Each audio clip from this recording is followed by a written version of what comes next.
today I'm going to be playing Out There, which is a very fun space game. I'm really bad at it.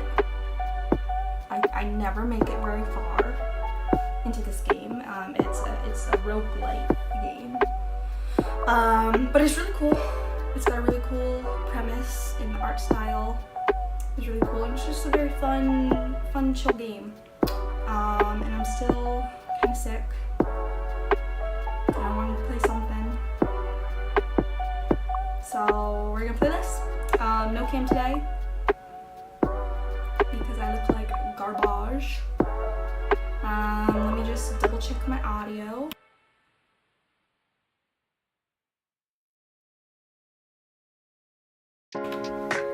Okay, I think that's good.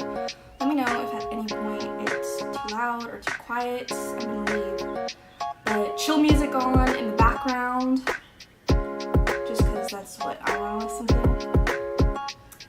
or that's what I can listen to while streaming. And yeah, so let's do it. Let's get out there. Easy for sure.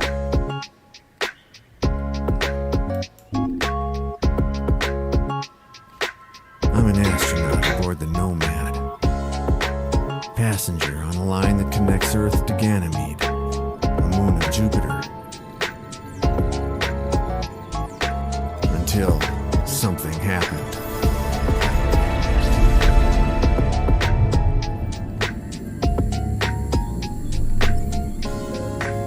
When I awoke from cryonics, I wasn't in orbit around Ganymede.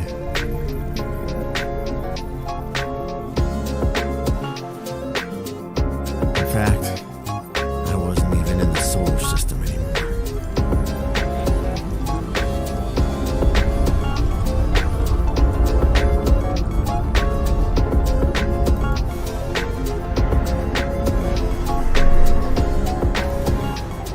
I was out there.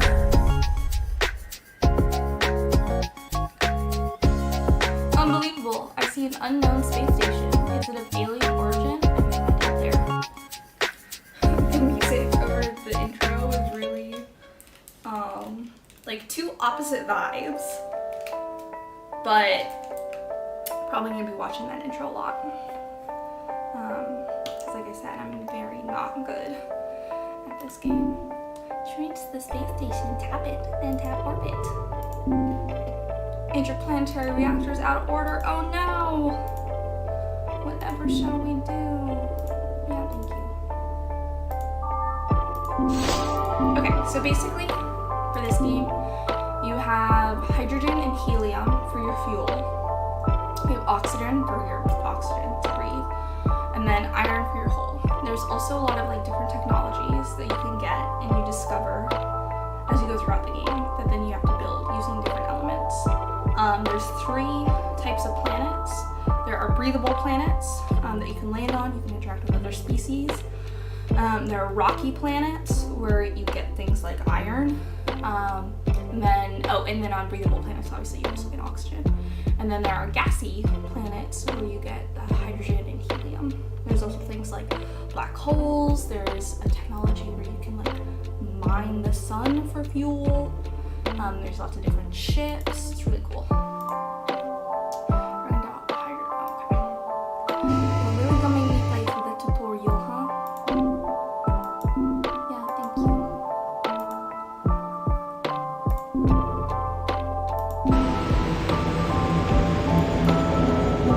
A subliminal message engraved in me, words so strange. I have feelings and sensations I did not know until now.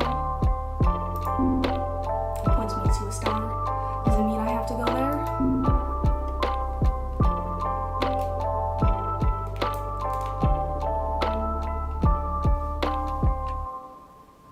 I see the schematics of the new equipment, the space folder.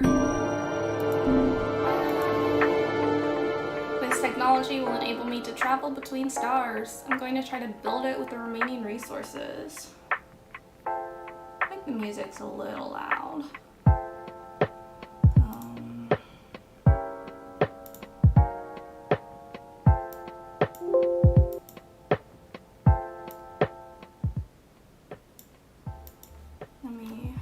that.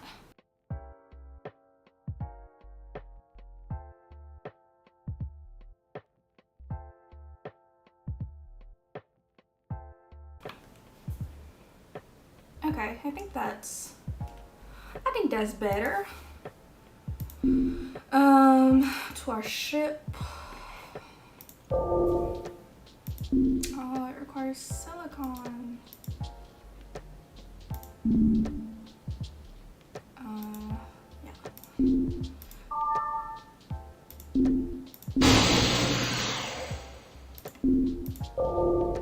Yeah.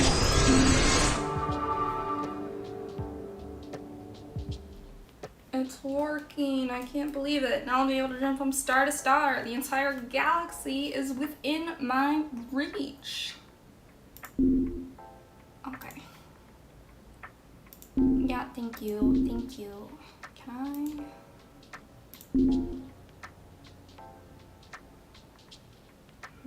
Okay. So our options are yellow dwarf and a yellow dwarf. Let's go here. Let's go here first. There's a strange planet here, a gas giant shining from the inside like a mini sun. From my orbit, I can't see anything but light. What could it be? Yeah, I'll land. I'll get a wee ball. I attempt to descend through the planet's thick layers without any special protections. Immediately, my cabin starts to creak under the extreme pressure and violent gravitational tides. I catch a brief glimpse of huge towers and shining silhouettes hidden in the clouds, but maybe I imagine that. I decide to return to space before my ship is completely crushed. Oh no, we took damage. Damage, not the damage. I think fuel. Big up priority.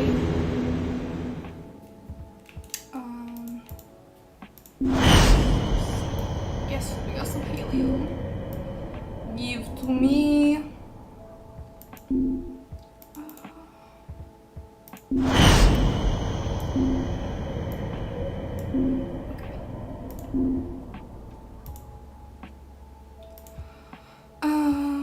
Let's put some of that into there.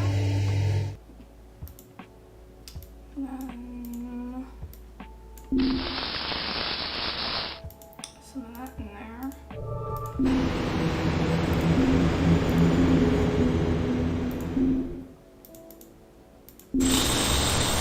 Oh no!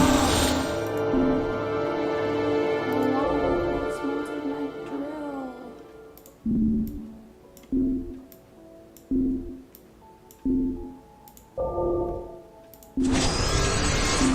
That's okay, we fix it.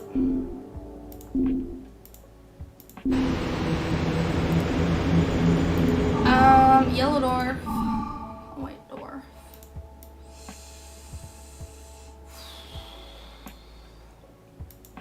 Let's go this way. I come up on a small icy moon with an atmosphere. There's something else here though. I feel like the moon is calling me. I land safely on the cold white surface. The ground is covered with soft virgin white grass. There are no hills. Everything is flat. It is utterly lifeless. Or rather, I don't see any life. Maybe something is here, only invisible. Leave, explore, drill. Let's explore.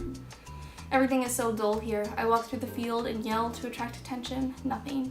I decide to lie on the grass and sleep a couple of minutes while my ship refills its O2 tanks. As I get close to the ground, I see pores. I am on a huge living organism. I creep back to the ship, trying to be as quiet as possible, and I take off immediately. But we collected some oxygen. Wow. Oh, and there's another.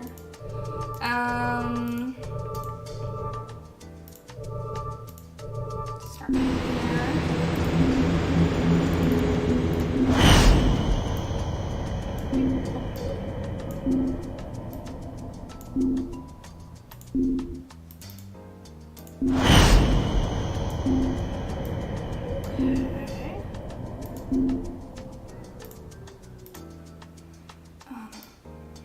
Put that there. What's that? Let's go here.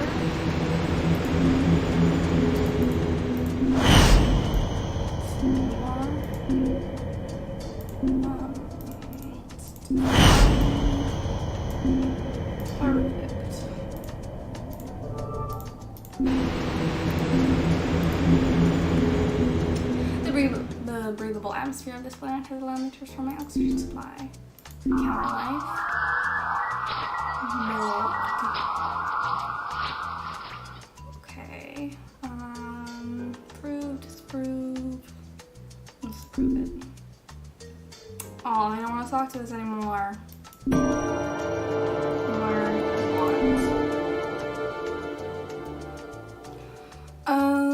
Let's drill.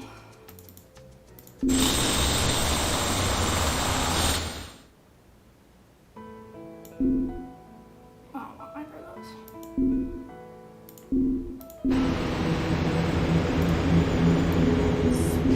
Toss that in. So what is that? What's this? Oh, it's just for technologies. Okay. A dwarf. I have been sleeping for a long time. The ship briefly fell into orbit around an electromagnetic anomaly that messed with the ship's main computer and kept me in stasis a couple of days longer than expected. Well, at least I've had some rest. Lost oxygen.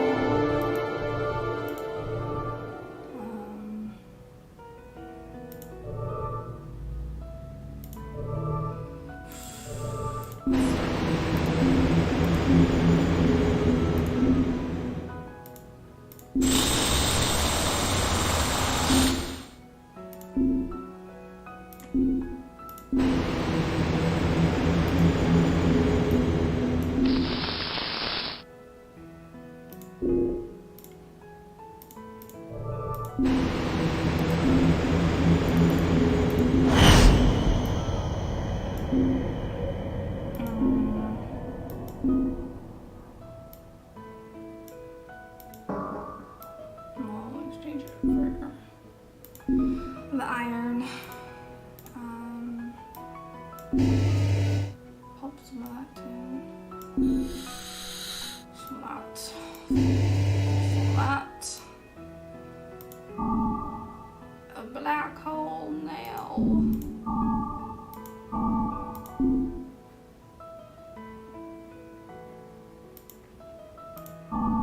There is a technology that allows you to travel through black holes, but we don't have that yet.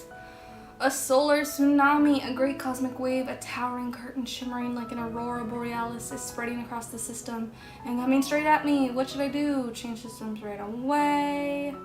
Hide among the asteroids. I can't risk being swept away by it, and my spaceport is still on. I leave it on and randomly jump into the system. Where are we going?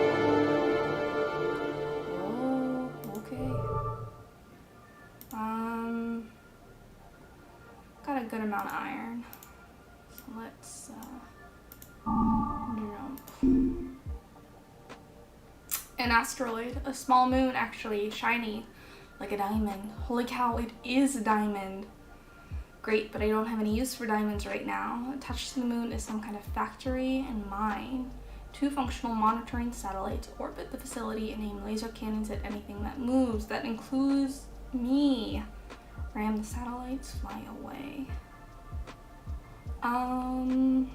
Let's fly away. Goodbye, shiny diamonds. It's another rocky planet. The last space folding didn't go well.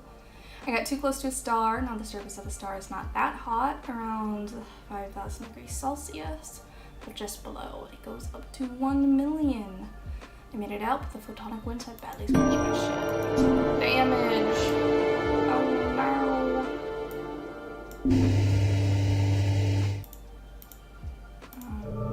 Yes. Whee!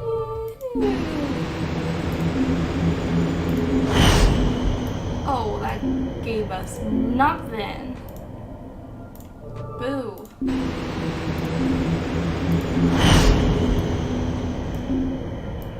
That's better.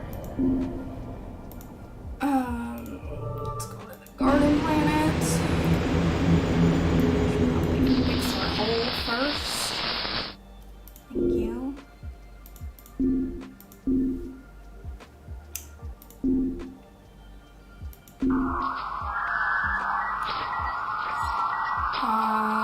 Want. It's the only word we understand. Let's prove it. Do you want hydrogen? Oh, they don't like it. They didn't like our gift. We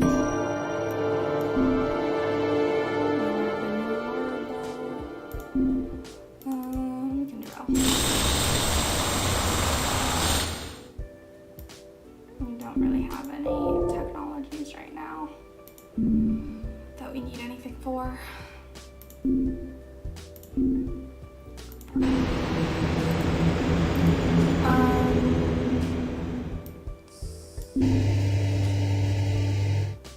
of that.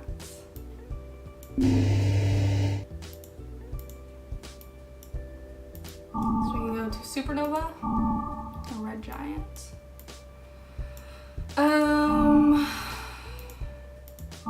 Black hole. Let's go supernova, then up. A comet crashed into my ship. I died, actually, and surprisingly enough, I am still alive. The comet was soft and filled with water and ice. I gathered some of the water, which means that not only I am alive, but I will also stay alive longer than expected. I got oxygen.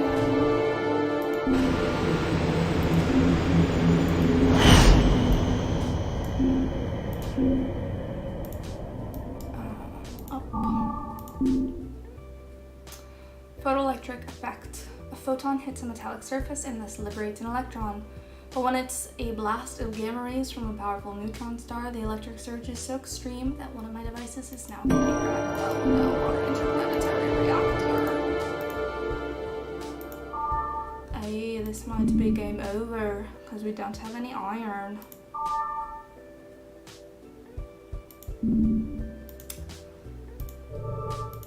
Yeah, that's it. Okay. Yeah, we give up. And then we restart.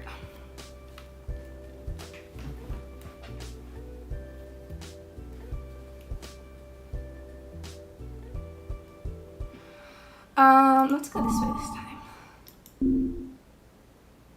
Supernova appears before me. The star is expanding outward from the middle, producing an intense wave of energy, systematically pulverizing the planet in its path.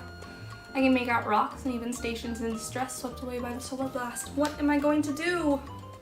Flee? Salvage the rocks? Flying closer to the stations? Flying closer to the stations. Perpendicular to the massive energy wave, I come in closer to the stations and salvage a few defective looking components. Hopefully I'll be able to put them to good use. Alas, I underestimated the power of the explosion. As it sweeps past my ship, my instruments are short-circuited. I'm still alive, however, so I can't complain. We learned void, fluctuation projector. We need to repair our hydrogen probe and our interplanetary reactor. Shouldn't be a problem, because we just started. What do we got? Rocky, gas. Let's start with gas.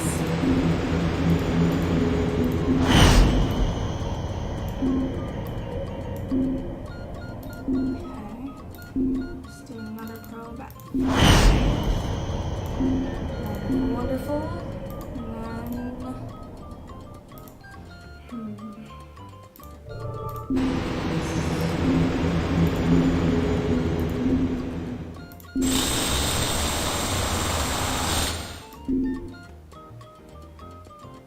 I can do that with this for now. On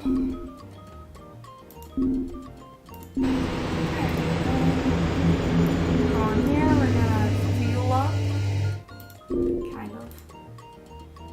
Let's go to the Theodorf. My basic sensors detect an abnormal spectrum on a nearby small blue pitch dark gray planet. Small blue pitch dark gray planet. Okay. I land, there is no atmosphere, so I put on my spacesuit. The gravity is heavy and my feet feel cold. I put my hand on the ground. This planet is not just a simple block of ice. It actively absorbs the heat and energy. Cracks start to develop at the base of my ship's hull. The situation turns hostile. Start drilling. Fuck it, we ball. I plunge the drill into this lump of ice and realize that actually the planet is infested by an immense blue creature covering its whole surface. My drill wounds the creature, it shrinks back, and my thermal sensors bounce back to normal indications. Normal for a planet with no atmosphere. It's time for me to leave. Didn't give us anything. Wow, 3 garden planets.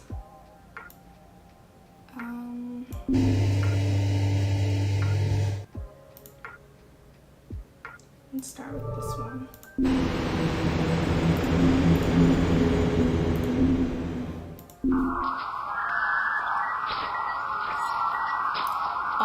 Approve.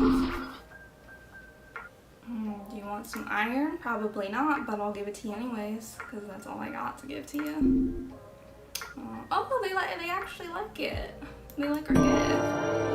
Wow. We learned iron, emissary, friends, and we got the gravitational well generator. Wow.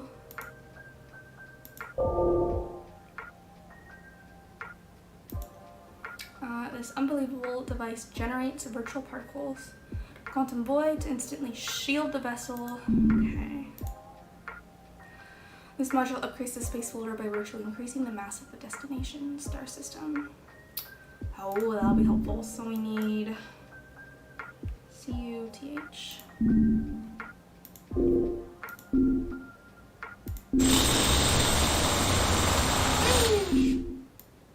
Skip that. What's the other one? TH. I think that's gonna be on a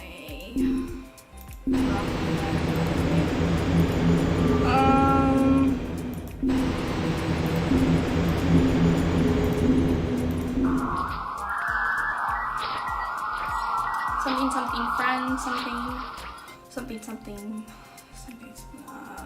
yeah, let's prove. Oh, they don't want to talk to us anymore.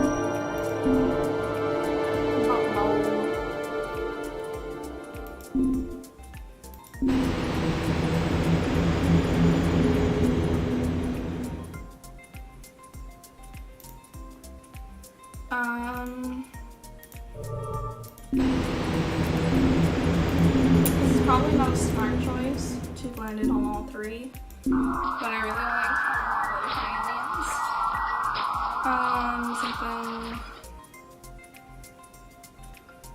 Sure.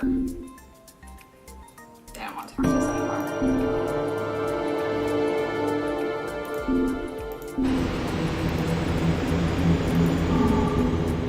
Let's go here.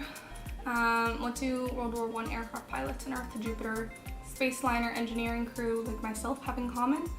Suicidal tendencies. We may die, but to people like me, death is an old friend, I believe, above all.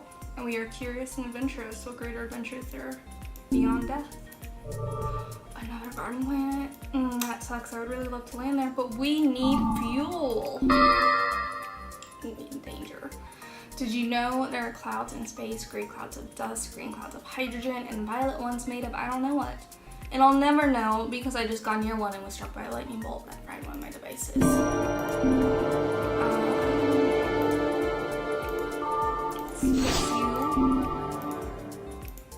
Guard planet, rocky planet, gas giant. Woo! Let's go. We're so close to being done there. Let's put this fuel in. Try and coat a little bit more.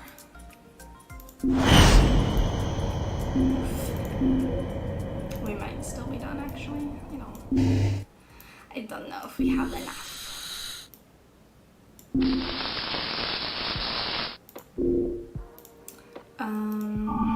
14. Okay, so let's go here because this is the only one that's not a black hole. Gas clouds, rainbow colored, are closing on my ship. In their haze, I see messages. Words we don't know. Other words we don't know. What should I do? Point to the word on the left, point to the word on the right. Wave in peace. Let's wave in peace. The gas vibrates in friendly waves and answers with more mysterious words. Then it dissipates into the void. Garden planet, gas giant, gas giant. Oh, we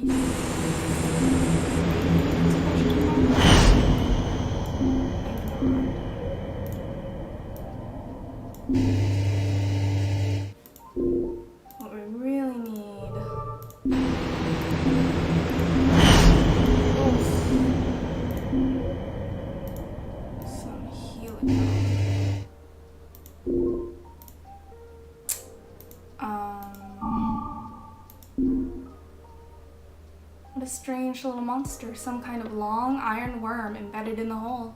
I only found the little gremlin because I discovered a white cloud trailing behind me in space.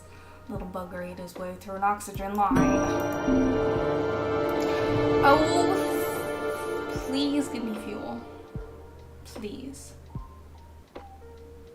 Do I risk it? Let's risk it. All or nothing. Oh.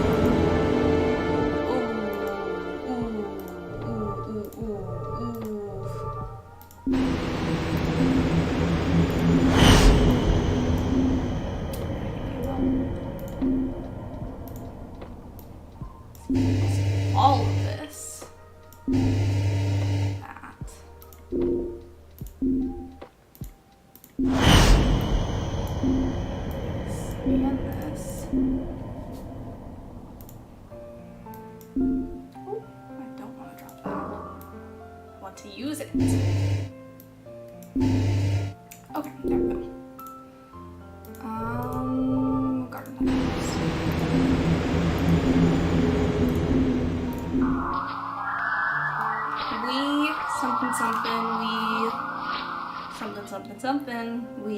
Something, name of the race, something friend, something.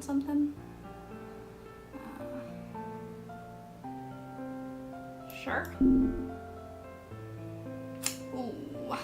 Oh, we're friends with evil. Oops. My bad. Okay, let's get out of here. We're still not in the clear yet. It's a black hole, right? Yeah, it's a black hole. Okay. It's hard to change direction at faster than light. Sadly, I didn't see that huge white space whale in front of me. My engine's cut a huge gash across its side. I feel awful about it, but its internal fluids flowed over my ship and somehow repaired my hull. What an unpleasant irony. Or space whale. It's a rocky planet. Let's try here, because it'll cost less. Thermal contractions and expansions have cracked the oxygen lines. It took me a few long minutes to repair it, during which I was in a total panic. Now there's a big white cloud behind my ship and not much left to breathe. Just another day in space. Gas. Let's start here. Woo! I'm barely hanging on.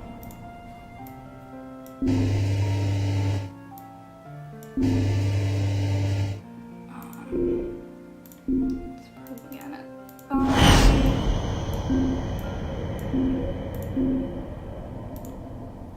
Let's go here.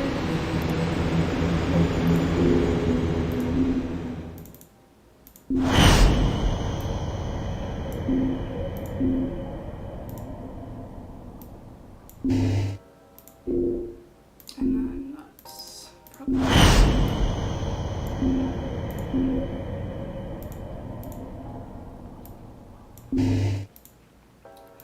Could use more oxygen.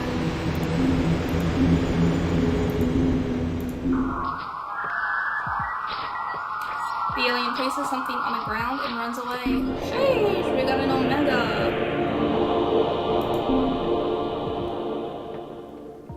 The Omega can be used basically in any of these slots, and also to repair stuff. We need iron. That should be our next priority. And we still need TH's thorium, right? Right?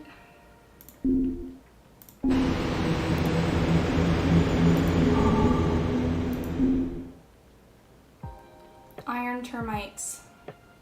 Yes, I know how crazy that sounds. Have dug holes all over the ship. I had to drown them in liquid nitrogen to get. Oh, this might be game over. Drown them in liquid nitrogen to get rid of them. A lot of devices are out of order, and one of them bit me. It was unpleasant. I hate everything. Ooh. We can repair it with Omega. No, we don't have the Omega.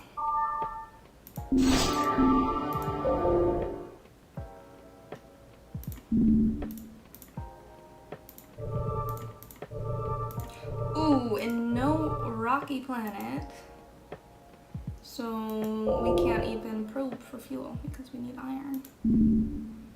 Ooh. Let's drop that bad boy in there.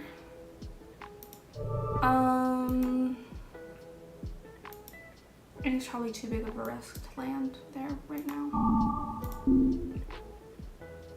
A planet orbits here, or at least something the size of the planet. I observed the huge structure and discovered that it's made of 2 pyramids attached at their base. Colossal shape drifting in the cosmos. As I approach, I notice that asteroid and ship debris are orbiting the structure, attracted by some mysterious force. Let's approach. I set course towards the common base of the 2 pyramids, where I discover an opening. Suddenly, a force takes hold of the ship and draws me closer. I immediately sense danger and set my reactors to full power. The grasping force searches for a handhold, tearing open the cargo bay. I barely managed to escape. Alas, I lost much of what I was carrying, but at least I am alive. We lost platinum! Oh! But we have another ship. Cargo. Okay. Okay, so here we go. Here's a rocky planet. Let's go to all of these planets, get what we can get.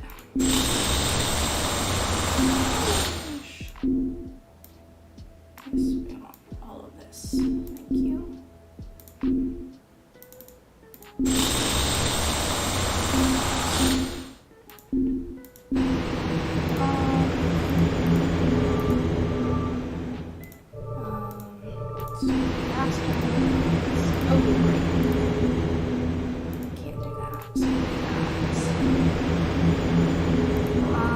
Actually, let's just switch ships now.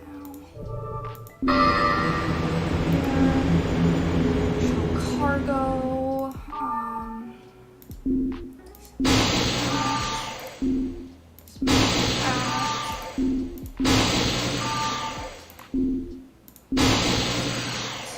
Okay.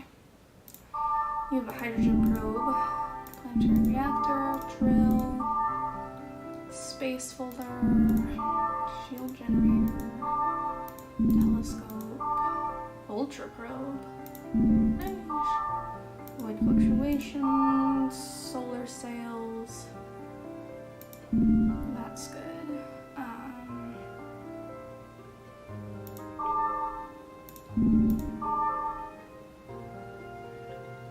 I think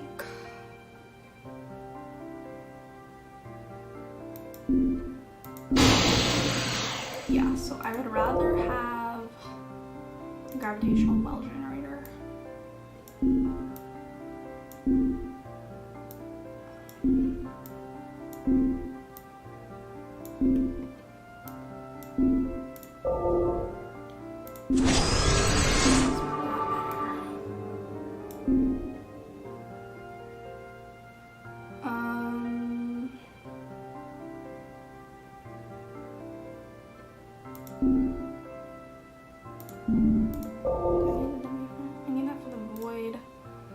Fluctuation projector, but I don't really think I'm going to use that. Do I need silicon for anything?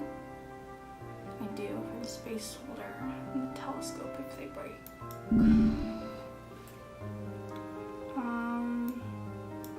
Yeah, let's dump that. And then let's take over the ship. Yeah!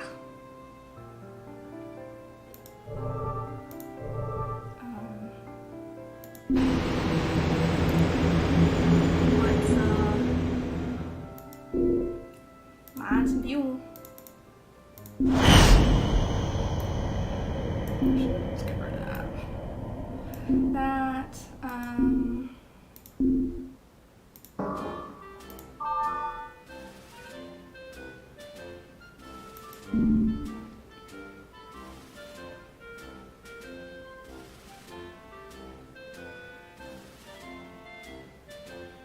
So now here's the problem with this ship, is that our cargo is limited.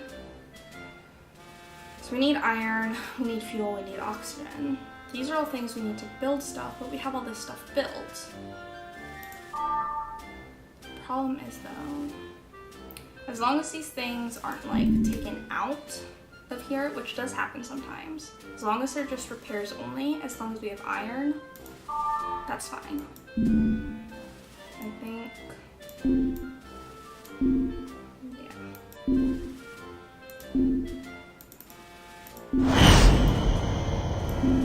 What is this clown-like music? Goodness. It's a black hole. It's a supernova. Let's go here. There's a ship here slowly falling into pieces. Flames and lightning run over and into its structure. I put on my spacesuit and start exploring. Inside, everything is broken, useless. Computers have been burnt by some energy blast. A kind of big amoeba approaches slowly. Weakly, it buzzes in my radio comm. None of these words we understand. Prove, refuse, say nothing. Sure. I mumble some alien words of a peaceful meaning in my radio, but without much hope. The amoeba shivers, and a very small shining cube levitates between us, a cube not unlike the one I encountered at the very beginning of my adventure. I take it. As the ship falls into pieces, I whisper a goodbye in my human words and return to my ship. There, after the ship's final explosion, I analyze the cube. Data. The legacy, incomprehensible, sadly, of a ship or maybe an entire civilization. And between the lines, schematics. Maybe I can find something useful in all this. We learn gravitational sails.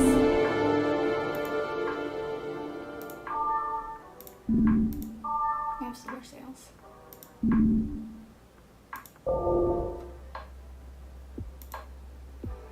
This mysterious device somewhat converts the gravitational fields nearby stellar objects to warp us to greatly increases the efficiency of my propulsion drive.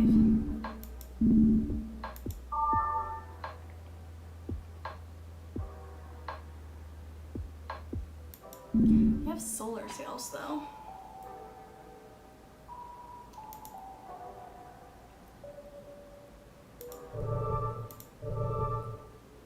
Let's go.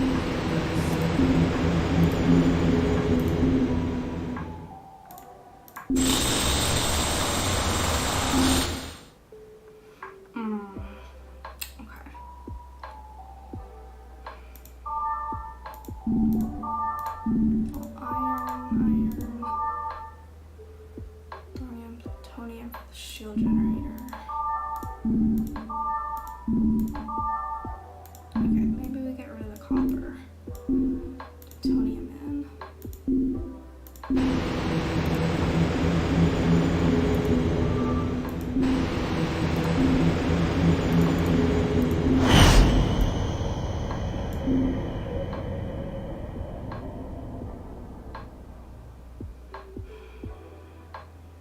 Yeah, I'm happy with that. Let's go here. It's gonna give us and it gave us some people. How nice. How nice. That's a supernova. Blue giant, red dwarf.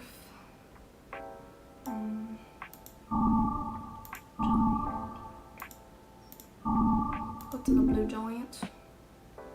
My hair has started to fall out, a victim of the cosmic rays. As such, I have decided to shave it off before it gets too patchy. It will grow back once I'm used to the rays. You see, I'm an optimist. I'm an optometrist.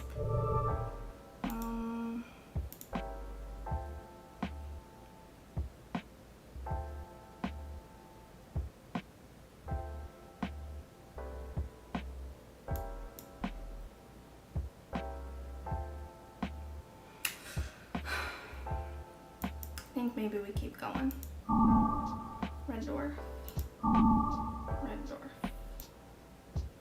Yeah, let's go. Synesthesia. The space folder broke down and was briefly electrocuted, not by electricity, but by this mysterious energy that converts hydrogen into other forms of energy. My senses were dazzled.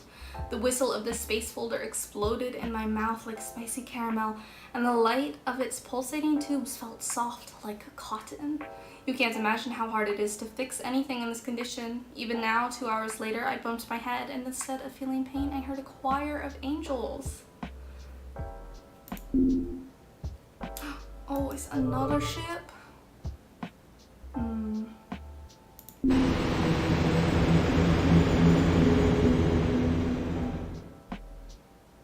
Right, but our ship is better. What's this? Ansible. Ansible did. Oh, that'll be helpful later on.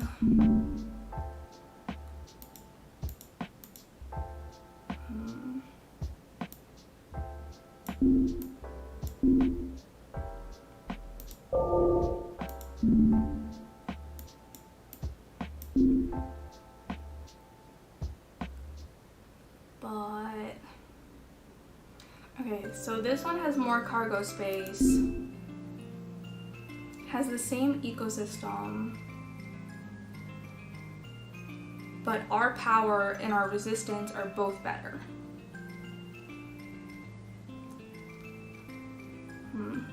I think we should stick with this ship.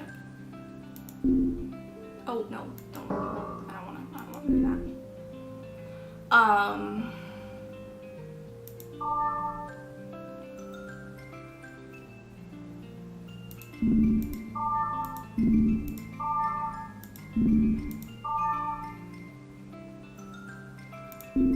Yeah, I'm gonna do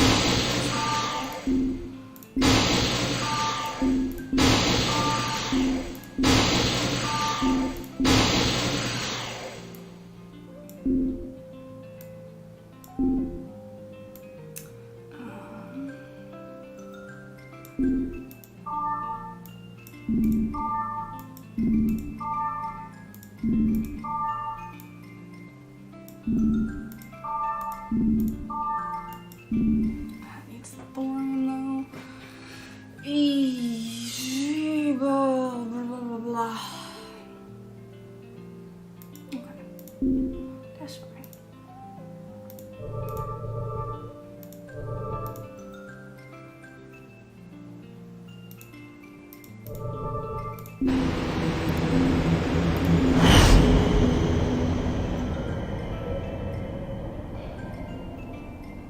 Okay, you know what? I'm gonna dump plutonium and thorium. Oh. Yeah, because I think the fuel. I think the other stuff is more important. Blue giant, black hole. Just go here. I am dizzy. Oh, that's me. I am dizzy. The stars are too bright. When I close my eyes, I see them through my eyelids. Wow, it's me. Wahoo!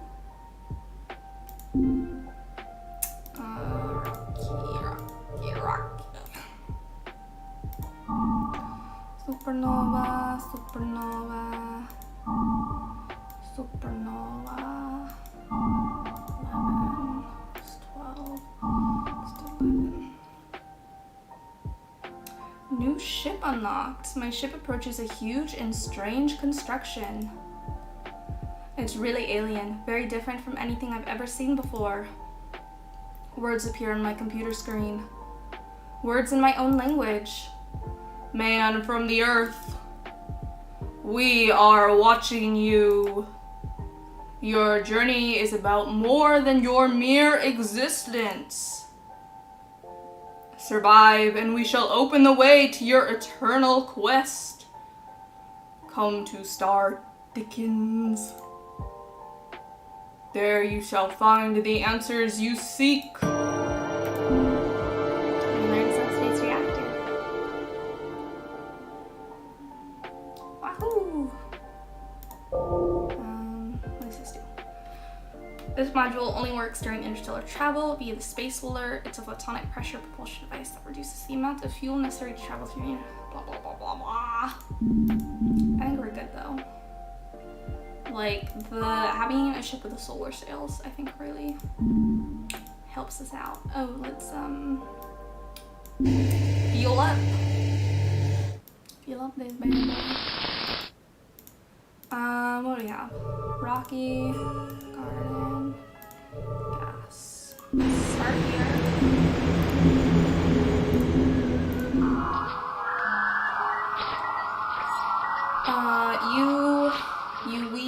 You evil, disprove.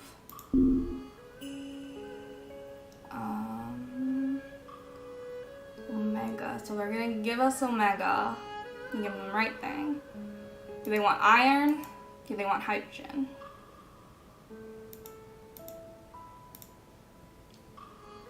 Let's try iron. Alien receives my gift but doesn't seem to like it. Oh. I'm sorry. I'm sorry I give you the like. I don't want any of those. Let's go here. Oh no.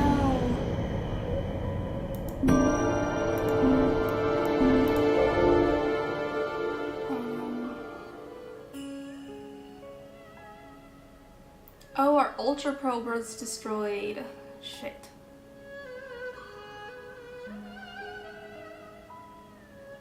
That sucks.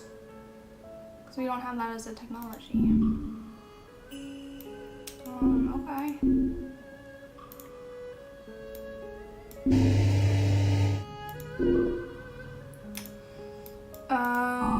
Supernova.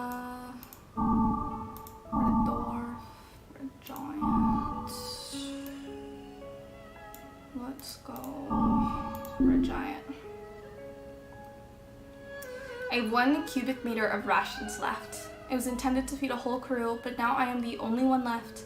The rations include concentrated sticks of cereal and dried meat. They don't taste great, but I don't notice the taste anymore. Sometimes when visiting a habitable planet, I discover fruits and berries that look and smell edible, but I never eat them. It would be stupid to escape exploding supernovae and huge black holes merely to die because of an attractive fruit. It's a rocky planet. We got a good amount of iron though. Yeah, let's go this way. An enormous tetrahedron floats here in open space. 2 of its faces portray star systems, but I sense that they are perhaps windows into distant realms. The windows have some strange markings. One contains 5 groups of 5 dots, while the other has 30 groups of 5 dots. Let's leave. I don't want to do math. I don't want to have anything to do with that.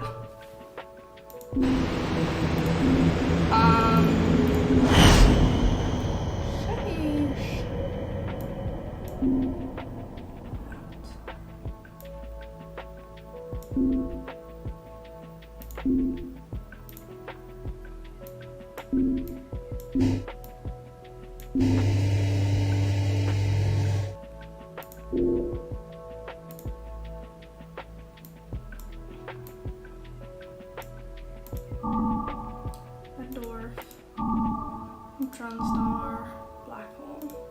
Let's go here to the neutron star.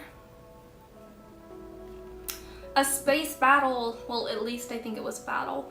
Hundreds of ships were towing asteroids and small moons and hurling them at other ships, smashing them into pieces. Not as precise as sci-fi lasers, but effective nonetheless. I hid in the rings of a nearby planet and waited for the battle to cool down. I spent a few days in the shadows salvaging what I could and fixing them.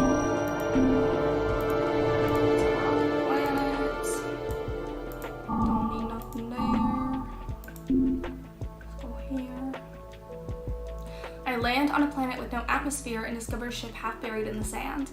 I leave my ship and spacewalk over to it, noting the deathly silence all around. I enter through a huge fissure in the hull.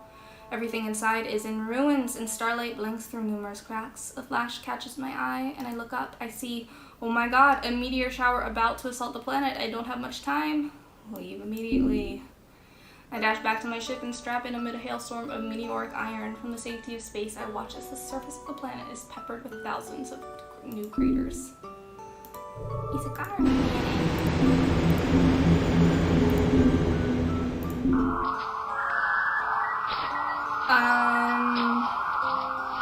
Friend?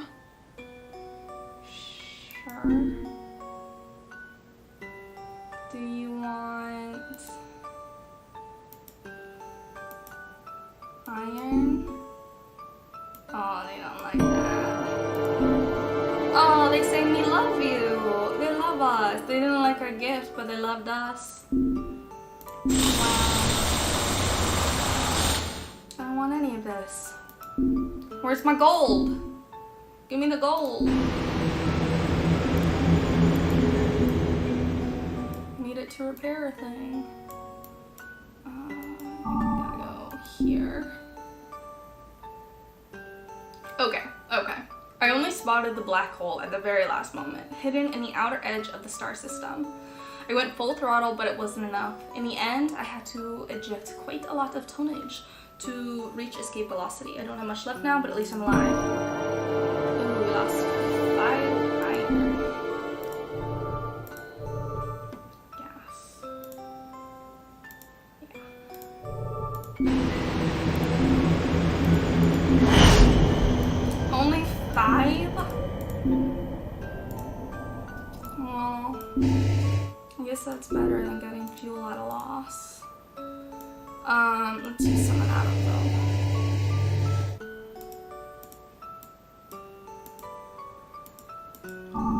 Yellow dwarf, red dwarf, giants. Let's go here. It's magnificent, dazzling, perfectly stunning, an enormous translucent globe floating in the cosmos, harboring a sophisticated world of trees and birds, of weird and densely populated cities.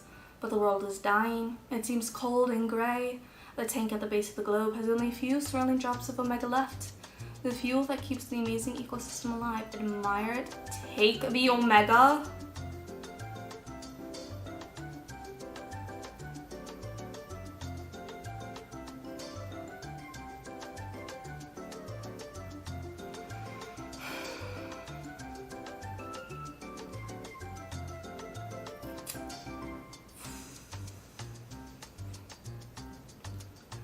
Do we stick to our morals and our values?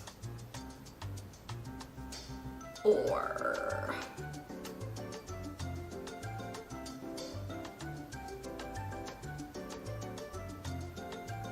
I don't think I can do it. Oh, but they're gonna die soon anyways.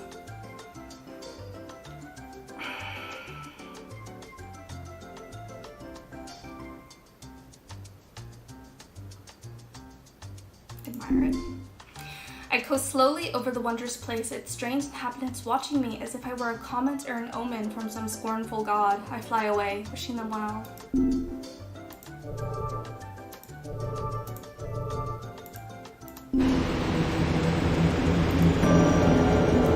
We got oxygen.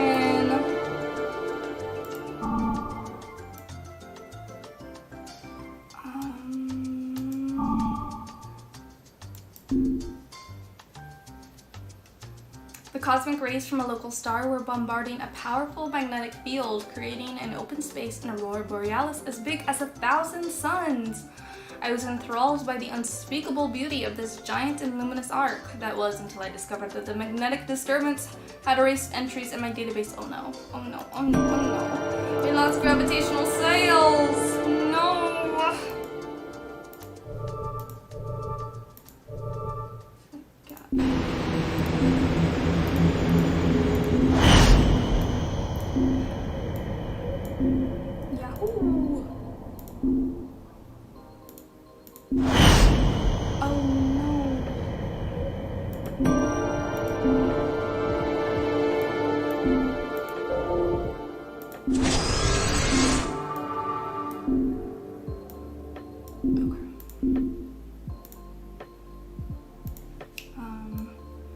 Drop that bad boy in.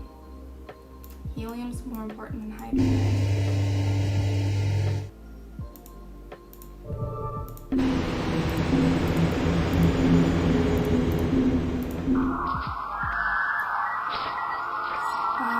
Oh, they gave us a mega. Wow. Look at it, we got an omega anyway. This is what you get for not being a dickhead. Let's do 4. No, I don't want any of those actually. Is gold not on breathable planets? I feel like it is, but I can't remember exactly. I think we go green. I just passed through a very dense asteroid field. It was too late to change course. I survived, but there are dents and cracks everywhere in the hole. It's really close. Let's go ahead and fix that right on up. And then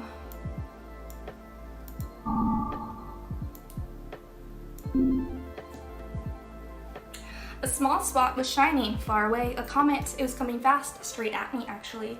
Then I realized it was the size of a planet. I had to use the full power of my reactors to escape, and believe me, I barely made it out. And we lost fuel. We do need more iron. Oh, hello. I have the impression that this alien wants to enter my ship and leave with me. Yeah. I'll take you wherever you need to go. Hop on in, buddy. Hop on in. I gotta gel though first.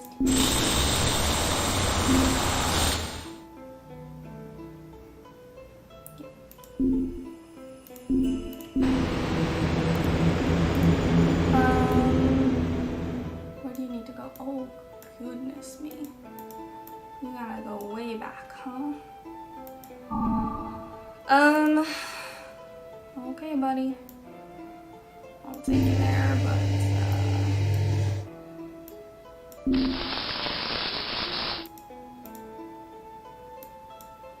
Hi. I've lost some resources. The alien who's moved into my ship seems louder than ever. I wonder if maybe he's eaten them? Did you eat my iron? You come onto my ship, asking me to taxi service you back home, and then you eat my stuff that I need to survive? Unbelievable. Unbelievable.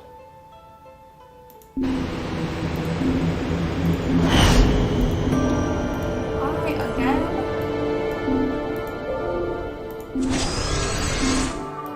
Oh, and that only gave me stubborn? That's nothing.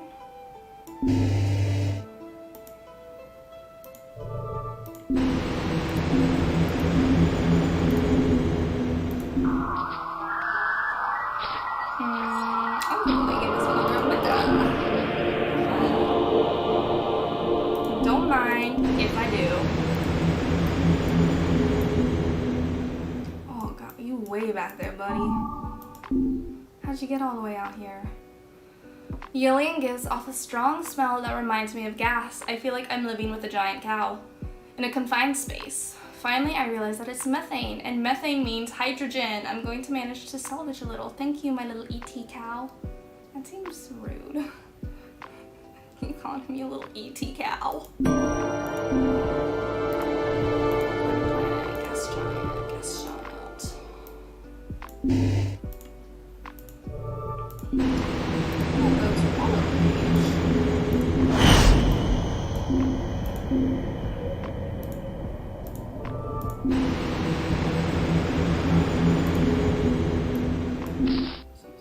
First.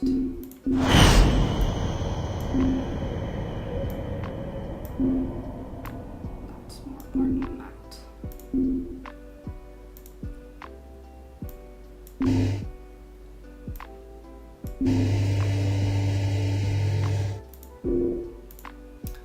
then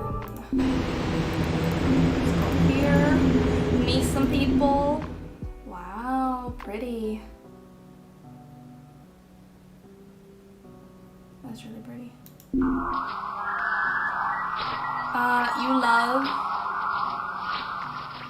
Yeah, I love you. You want iron? I'll give you iron. You like my gift? Yay! And we relearned solar sails. Yes, let's get it. Let's go. We don't need it because we already have it, but now we know it. Or maybe, did we know? Maybe we didn't know solar sails before. But solar sails is a good one to know, because that way if we ever lose it, we can rebuild it.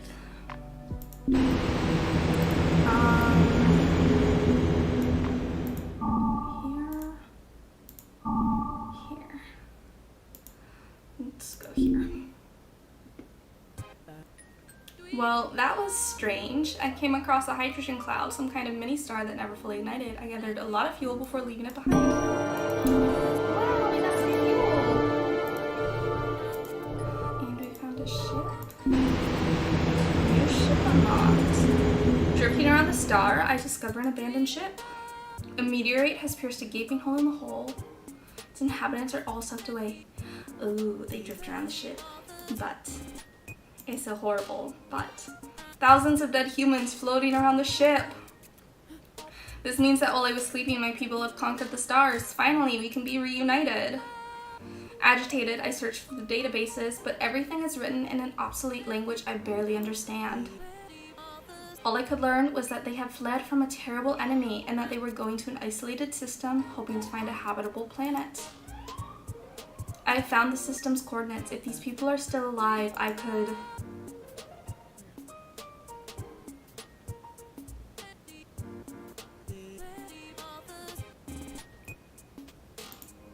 Yeah.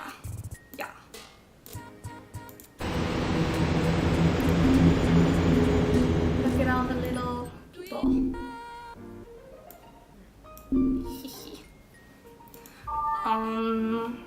Like, not to be a dick, but I am gonna salvage some of your shit. Don't mind if I do.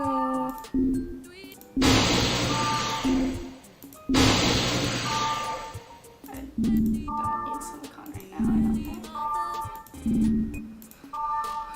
Yeah. Okay. What else is here? Garden planet, rocky planet. Let's go here. Count us in life.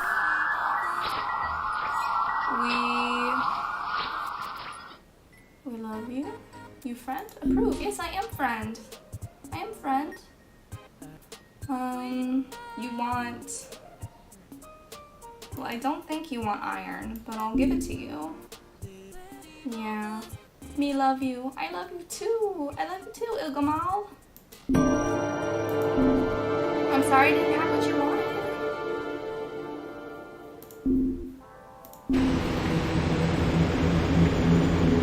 Okay. Let's get our alien... Oh, God. Why do you live so far away? This strange alien technology I have inherited, some of it is not activated merely by pushing buttons. Sometimes I must think to unlock special protocols. Sometimes I have to feel the machine. With time, I become my ship and it becomes me. I'm not sure it's safe to pilot this vessel for much longer. I fear one day I won't want to return home, that I, like my ship, will yearn only for new stars. Right, okay. A little dramatic.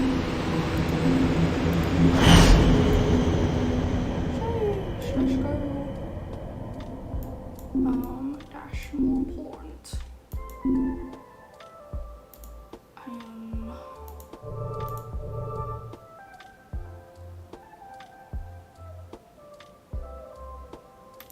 Let's go see what she is.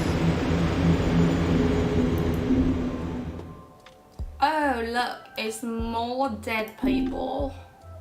I don't want you. I don't want that ship.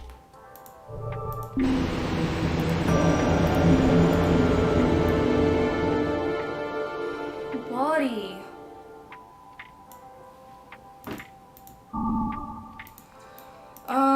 Okay. Let's go here. Man, I'm going like all the way back. Oh. In the distance, there seems to be a spaceship. It's a huge one. Millions of other ships fly with it. Unbelievable. They look like humans. Me anarar amal. Ni love. Lagak anarar amal. They attack me.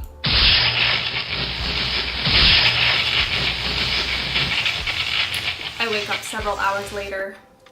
I'm alive, but things are not looking good. The ship is badly damaged, and so are some modules. I think the ship's computer is out of order. What did I just meet? I take a couple of minutes to calculate the origin coordinates of this huge ship. What will I find in the star system?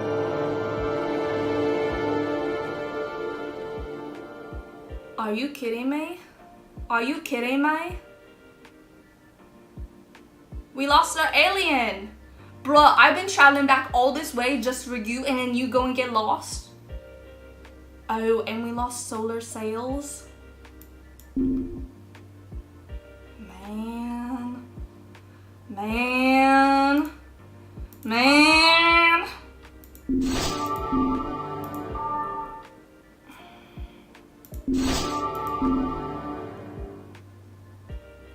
They stole my alien friend. I'm so mad.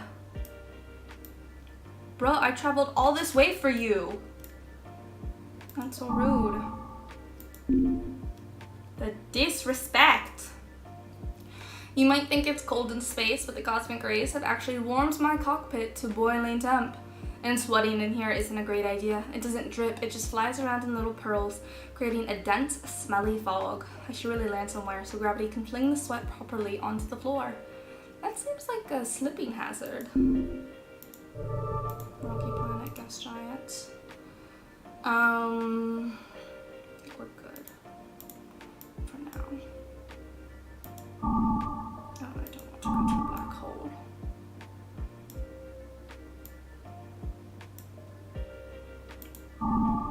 Let's go here. I've met many intelligent species while faring through the cosmos. They must have crossed each other's paths previously, so I'm surprised that no centralized government or organization has yet emerged from this promiscuity. My way of thinking is perhaps too alien, at least to them. This is the curse of my extraterrestrial intelligence. I simply cannot understand them. We're learning now. Gas giant.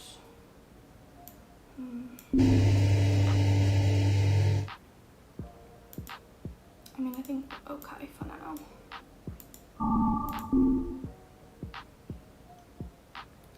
I am no longer in outer space. I am in a huge luminous place. My sensors tell me nothing. I don't understand what is happening. A black disk materializes before me. It fades away and was replaced by the number 3, then 5, 7-Eleven, and then nothing. 7-Eleven, haha. I feel as though something or someone now waits for my response. Answer.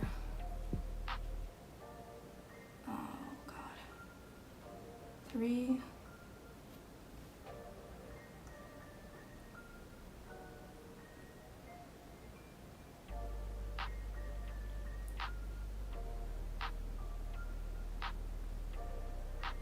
Three, then 5.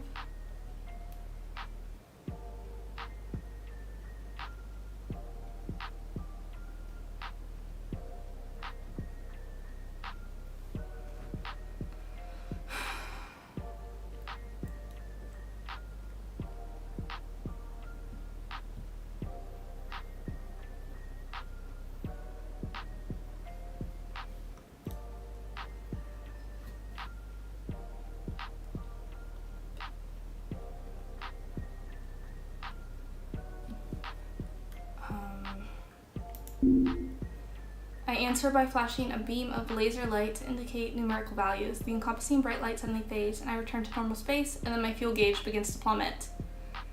It doesn't last long, and everything soon returns to normal. What the heck just happened? Hi.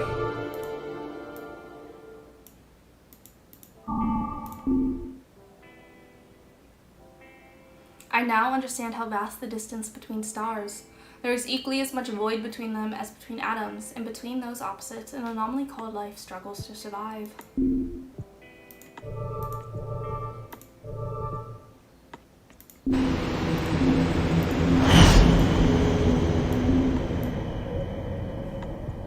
I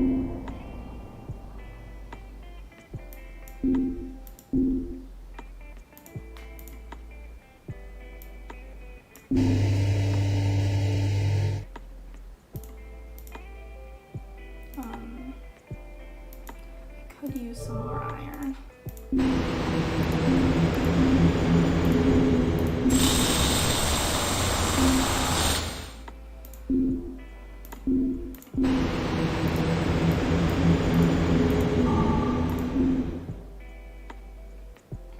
On a roughly hewn asteroid, a cube shines brightly in the dark. Its bases are covered with glyphs. I brush a finger over them and the words hydrogen, fair, and omega appear. I would like to press one of the words, but which one? Ooh.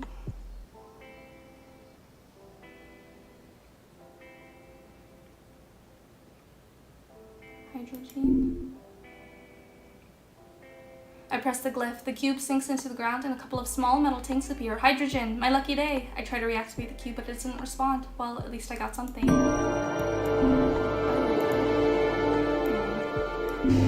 Probably should have gone for the omega. Kinda thought it would give me more hydrogen than that. What do I know? I'm not a mysterious cube with glyphs on its faces. A very small automated space station orbits here in the outer reaches of the system, probably dragged here by accident. No openings, but I was able to recover small tank. Woo! We got some fuel!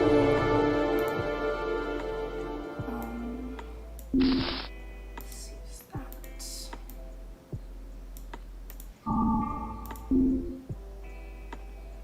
I made an error while calculating the expected speed of the ship. This is upsetting. I had to use a lot of fuel to correct my approach angle. I need to focus more.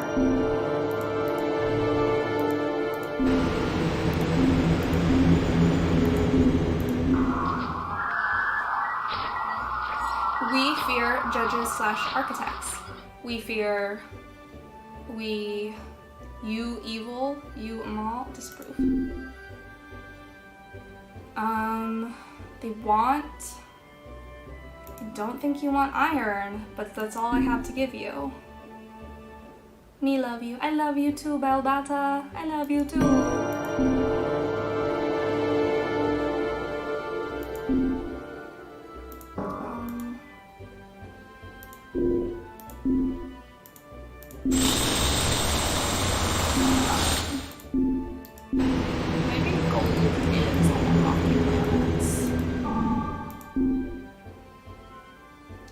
They preyed on me like a storm of micrometeorites, a sort of space-faring race of nanobots that fed on the heat from my reactors. When they were done, they repaired a little bit of my hole. A thank you, I guess.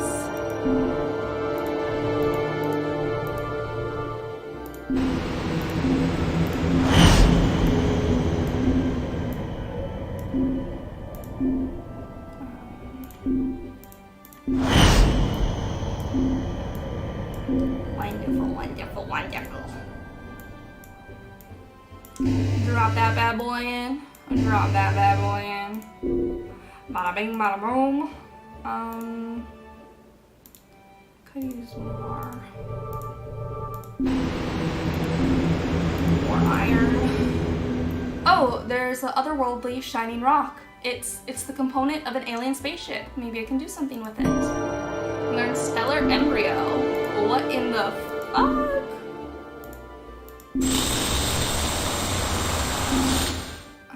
Okay, I don't want either of those.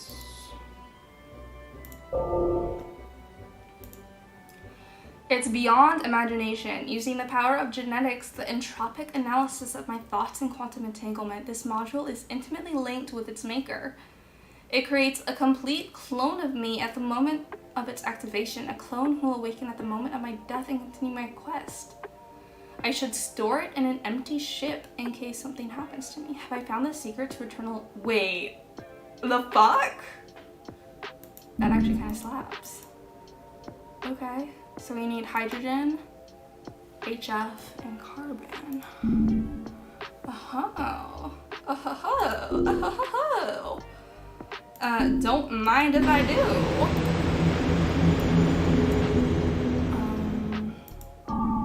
Let's go here. A strange blue-white electromagnetic phenomenon is moving in space before me, as if it were alive. It moves closer and touches my ship. Suddenly, the temperature inside the ship plummets and ice appears on the walls. Danger. Fly away full speed. Start the engines. Ooh. We lost fuel.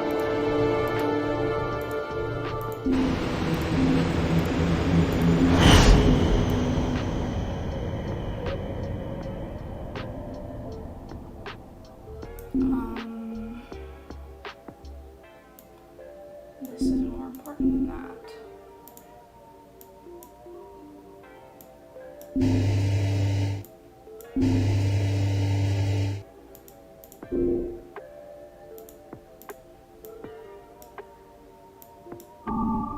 Let's go green. I see millions of dead bodies floating around my ship. I know I am hungry and thirsty, and I haven't had enough sleep. I have thus lost all trust in myself. We'll keep on it. I think we're good for now. During the last trip, I noticed a dent in the hull. Bizarrely, its shape was a perfect reflection of the nearby star. I had to spend some time outside to fix it. Ooh, that's occupied by enemies. Ooh.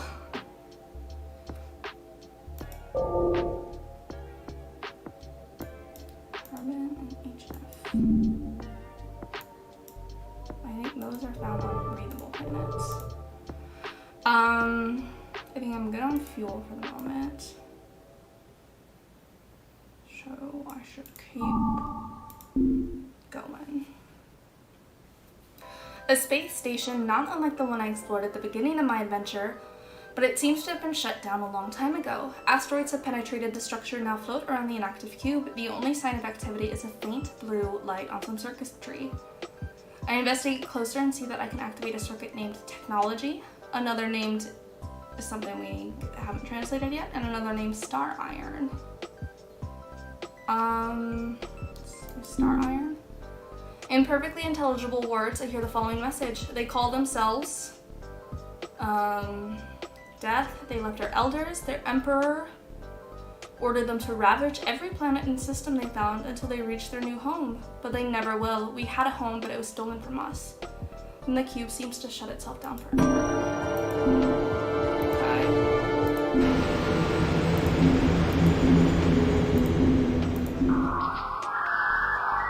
We fear George's architects, we fear the Emperor, Death. You want friend? Yeah. You want iron? I'll keep iron here. I love you. I love you too. Fuck the result. I'm gonna do a little bit of drilling here. If you don't mind. Let's replenish that. Let's get out of here.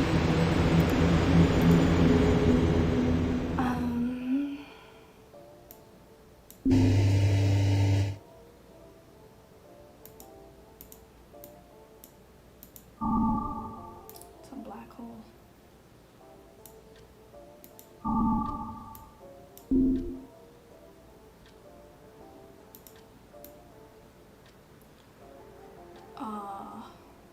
Oh shit, it's right there.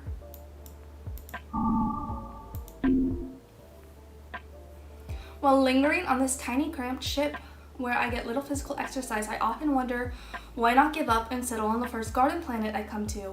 Why not spend the rest of my life alone, perhaps, on a nice beach? It's because I understand that these planets, though inhabitable, are deeply alien. The shapes and colors are strange, depressing, unsettling. When I walk those grounds, I yearn only for my spaceship, which is filled with my own smell.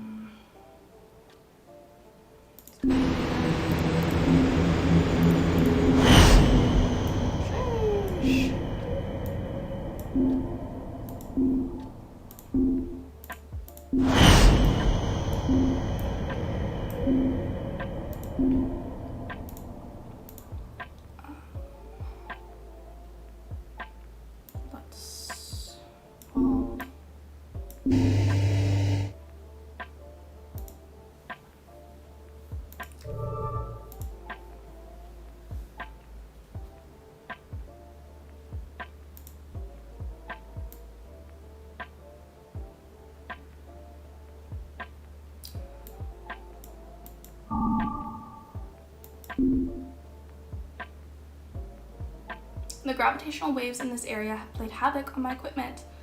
I fiddled around and some of it is working again, but the rest is completely out of order. What a mess.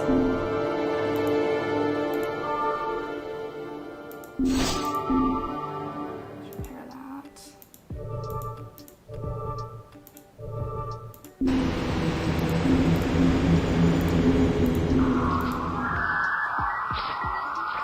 People, and technology, people, death, evil judges, architects, evil. You want life? Approve? We want, do you want hydrogen? Oh, you like your gift, wow! So Megala is hydrogen. Awesome, you learned a new word. Wow.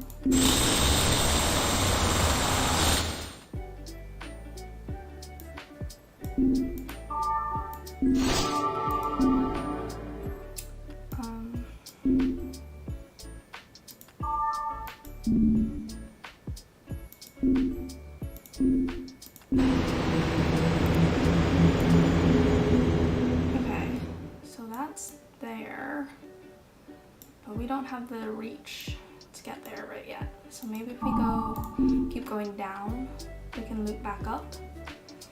A white elongated cloud isolated in space. I analyze it and discover that it's hydrogen. H2 molecules have aggregated here due to the strange gravitational properties of the system. Or for some other reason, maybe, who cares, my deep sea filling.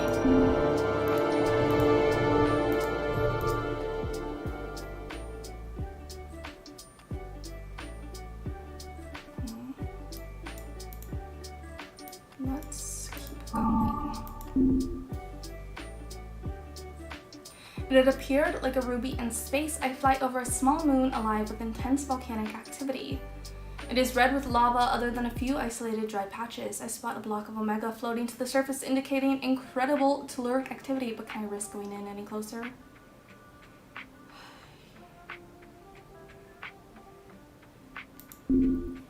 It's a huge risk, but I have to get the Omega. I cruise over the surface, the intense heat causing my hull to crack. Inside, the heat is almost unbearable. I'm on the verge of passing out. I'm shaking as I steer the ship to salvage the Omega, then I'm off into space like a shot. My body is covered with burns, and the pain in my head is excruciating. I hope this is worth it. Our solar sails need repairing. Good thing we got that gold. Oh. So we risked all that for the Omega, but we didn't even have the storage space for it, so we didn't get it. I'm smart. Let's pop that bad boy in.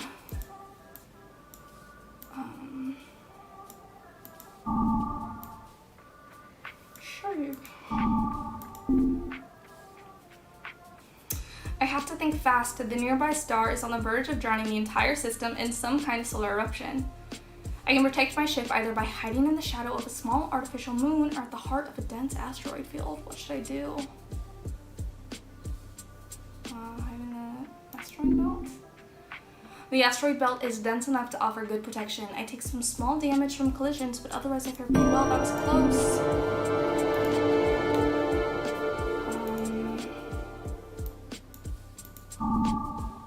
I'm going further and further away from the green.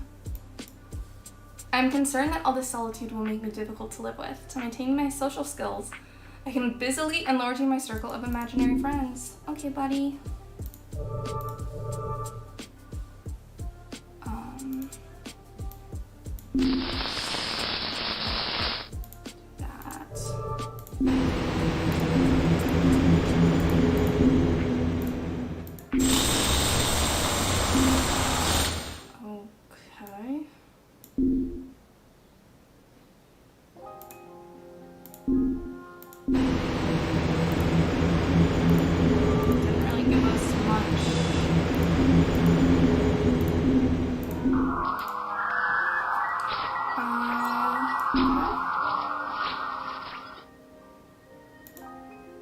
Yeah, but I didn't get the Omega again because my inventory is full.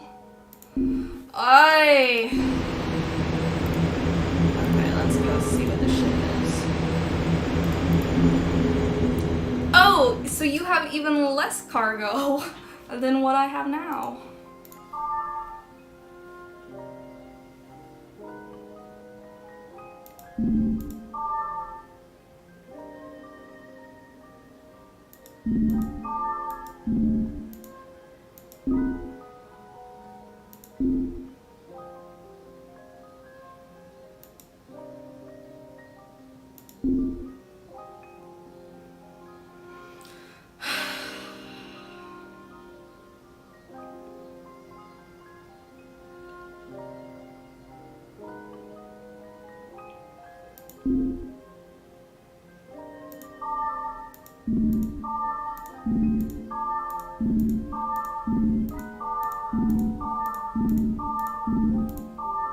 Okay, so if I had HF, I could have built the embryo thing and put a clone of myself on this ship. So that way when I die, I can just come back to it. But I don't have HF. So, it's kind of a moot point. You know what, let's do it. Let's take over.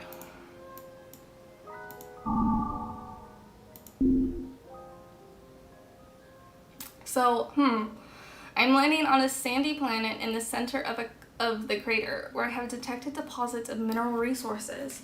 When I landed, I learned that this was not a crater, but a town belonging to a race of intelligent centipedes capable to live in vacuum, most certainly. And I've nearly destroyed it from inside my ship. I see them fussing about, shaking small spears and dragging small catapults towards me. If only I knew, I would never have destroyed their town, but how do I tell them? Leave. Get out of there. I'm not fucking around with centipedes. No way. I reactivate the ship's engines in order to fly away and see how these creatures launch a feeble assault. Those little stones won't harm my ship in any way, but there are millions of them. I leave with several scratches and some centipedes stuck to my hull, taking them with me on an endless journey into the stars.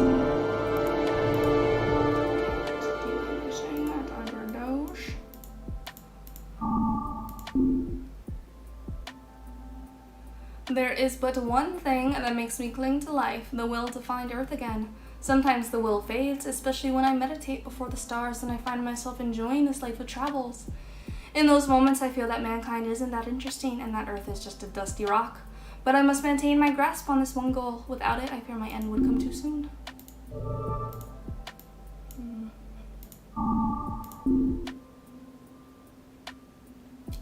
It was just a cute purple cloud. Well, it seems cute from afar. Highly ionized. It completely fried my space folder.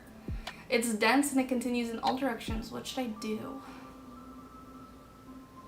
Shut everything down. I switch everything off, hoping that my initial thrust will carry me free of this cursed cloud. I drift for hours, days, weeks maybe, through unending purple silence. I try to sleep. I try to distract my mind. I try not to go completely mad. Eventually, I'm free again. It was a hell of an odyssey, but I'm alive and sane. Mostly. So see, that's the problem. Because we don't have iron.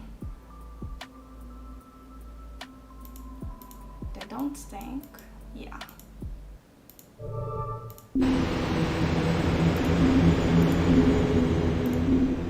Drill is not installed, right?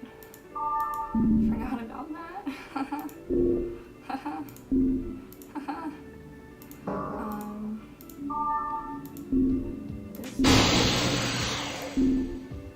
Oh god. Oh god, what do I do? How do I do this? God. Stop that there. Here. Oh, but we need silicon for that. Oh god, this might be it. This might be the end. Taking this ship might have been too big of a gamble. Build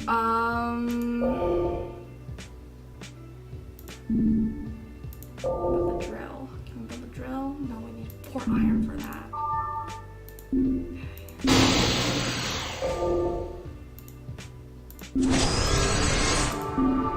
Oh god, oh god.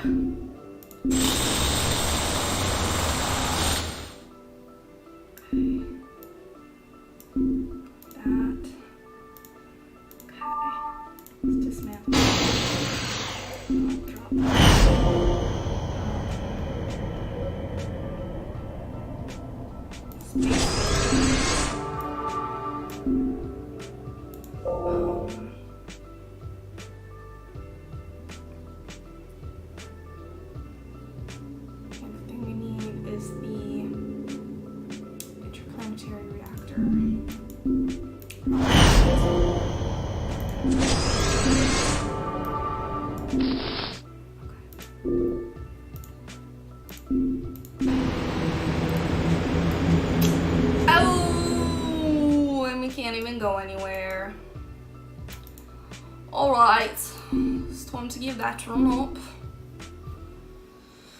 We made it pretty far. I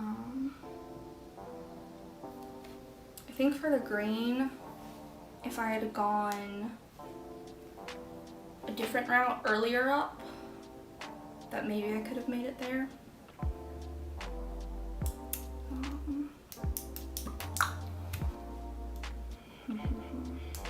Hi. Oh.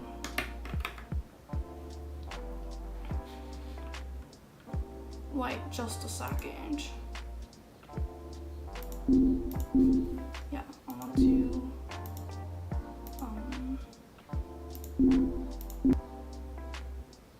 oh.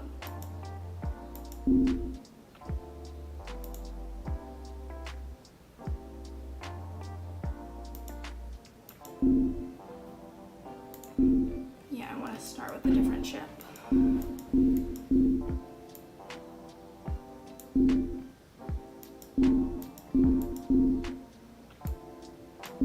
I feel like we found more ships than this, I guess.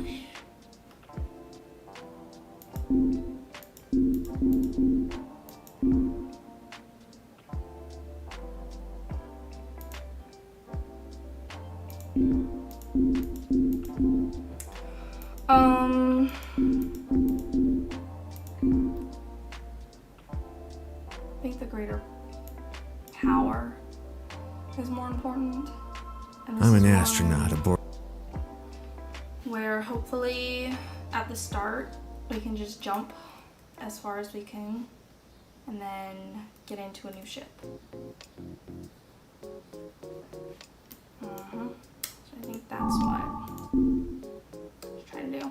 Tremendous irradiant entities seized my ship immediately after I emerged from hyperspace. They released me into another sector of the solar system full of immense, oblong, shark-like creatures. They noticed me and I rushed towards my ship, like another solar system.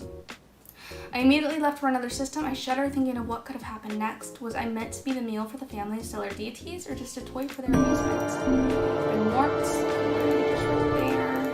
Okay. Let's go here. There's a strange construction hidden in the outer reaches of this star system, a round frame orbiting a silver vortex. I sense the words Judge Architect resonating in my mind. I have no clue as to what it means. What should I do? Sure, I'll approach it.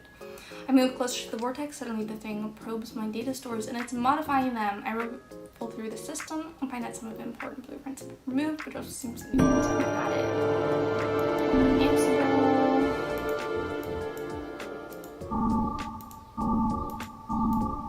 Let's go this way. The space folder malfunctioned and I found myself far away. Very, very far away. So far away actually that every galactic cluster in the universe was just a tiny spot glimmering in darkness. I used this space folder again, hoping to find the way back to where I came from, and it worked. It's a miracle. If I'd known, I'd have taken pictures from the far side of the universe. Well, I don't have a camera anyway. Hello. Here to meet you.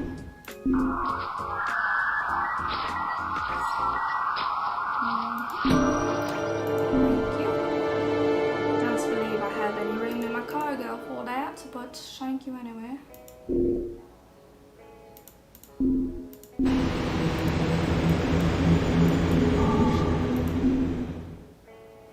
That's it. I've lost all my hair to the gamma rays. It's floating around in the cabin, causing an enormous mess. No more eyebrows, no more arm hair, no more, well, you get the picture.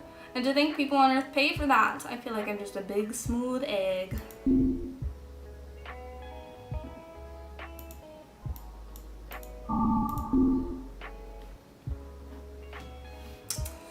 I was on this wonderful beach on a planet inhabited by stunning women. Yes, it was just another dream. A dream that ended with a red alert and all my alarms blaring. I ran to the cockpit and saw that a comet field was fast approaching. I did my best to dodge them all while rubbing the sleep out of my eyes, but one of them slammed against the starboard quarter. The hull is still intact, but one of my devices got damaged. Oh no, an interplanetary reactor? Oh no, we don't even have any iron. And because our interplanetary reactor is broken, we can't even go get any. Yeah, we can't even go get it. That's the end of that run.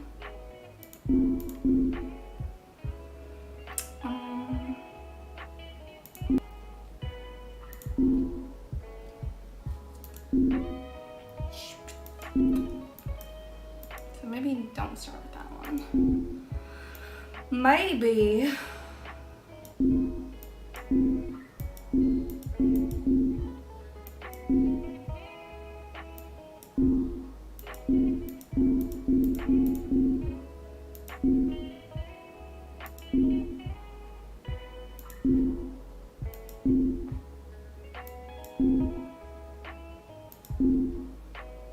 Let's do this. We watched that one already.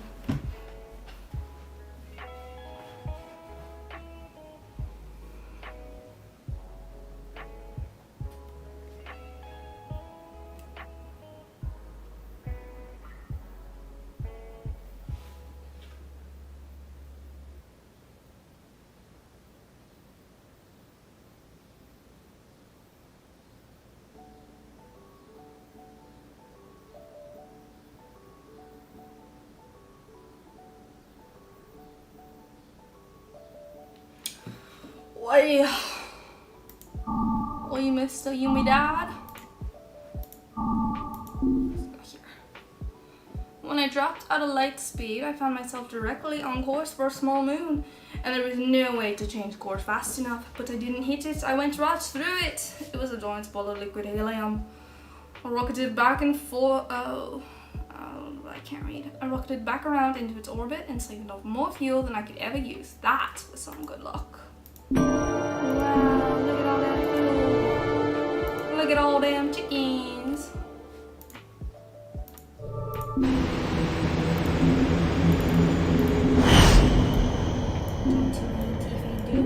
Take off a dish. Thank you. And then 5.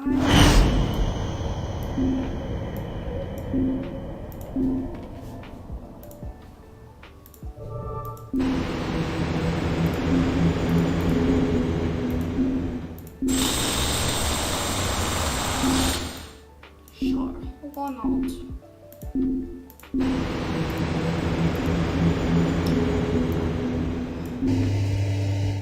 That bad boy in there.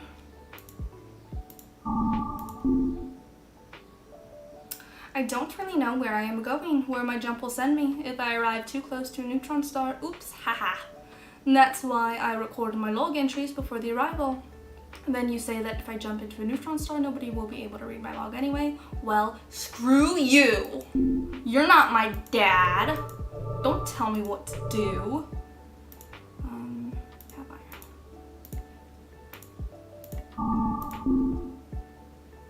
A simple cube-shaped space station fashioned of white plastic drifting by. As I get closer, my sensors detect a very powerful radioactive source, which could be deadly. Should I explore anyway? Sure, why not? Tough decision. Eventually, I decide to fly into the cube. The Geiger counter doesn't beep anymore, it just plays one long note. I take a look around. I am in a warehouse full of raw materials. Before the radiation overwhelms me, I take everything I can and head back to the ship. Feeling burnt from the inside, I discovered that some of my hair has fallen out and that the radiation damaged one of my modules. The ship will survive. I'm not too sure about myself. Wow. Look at all them chickens. You were gonna lose your hair anyway, pal. Don't whine about it. Don't. What's this?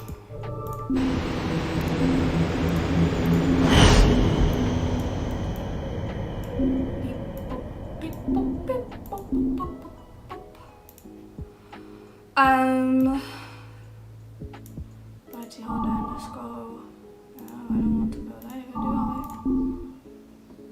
Drifting again in the dim, twinkling starlight. When space folds around me, my field of view contracts into a blinding white pinpointed light. The whole universe is fully contained in this luminous disk. Actually, from an outside point of view, my ship should look like a point too. Perhaps some of these points of light I see in the starfield are not stars at all, but other travelers hopelessly lost on their way home. The thought cures my loneliness, but only for a moment. Oh, I got him. Oh shit. Not watching my fuel.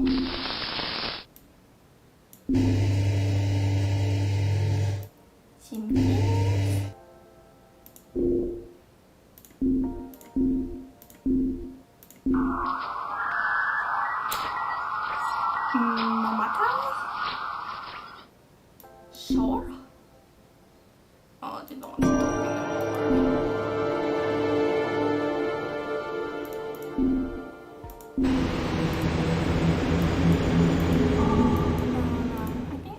Let's try going this way.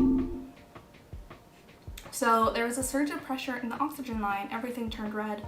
For a brief moment, I looked death square in the face. Just another day on death ship number 1.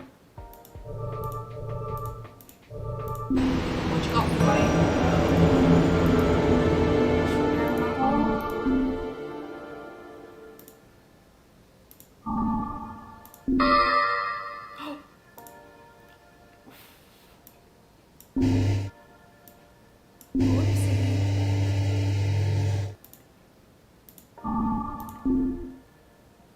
While flying too close to a star, I was bombarded by cosmic rays. The ionic flow methods in my equipment might also have given me cancer. A telescope? Oh no!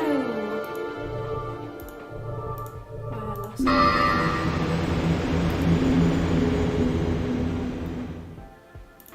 Now say we're in quite a predicament. We don't really have enough fuel to jump and to get the fuel.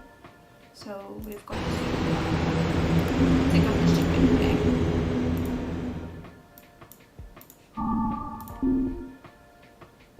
I had a dream in which someone was talking to me in an alien language, and I saw shapes and colors that I cannot now recall. Am I still human, or am I becoming more?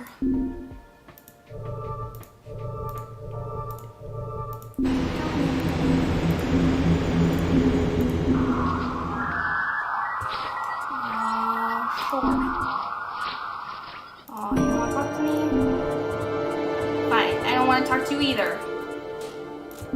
Fine.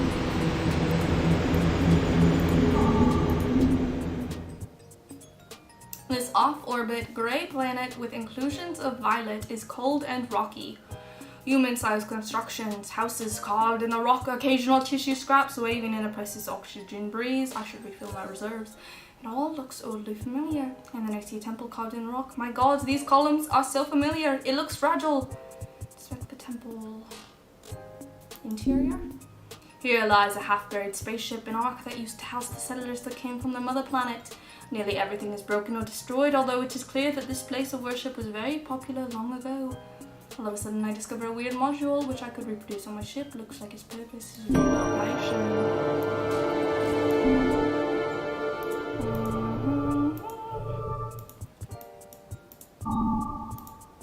Let's just go here. There's something wrong with old sci-fi TV shows. The captain of the ship discovers the new world inhabited by aliens who look vaguely human-like. And among them is at least one smoking hot alien ship. They are alien but still decently attractive, you see. Let me tell you, I'm a captain and all alien planets are just depressing rocks with nothing notable on them. For girls, there's no place like Earth. That seems kind of sexist. What, you don't want a fucking alien? You don't want a fucking alien, you little pussy ass? The disrespect.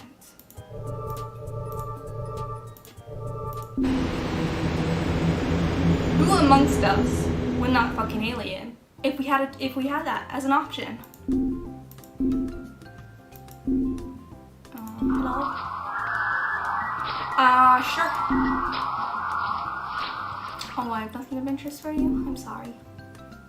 My ship's really tiny. It's like a firefly.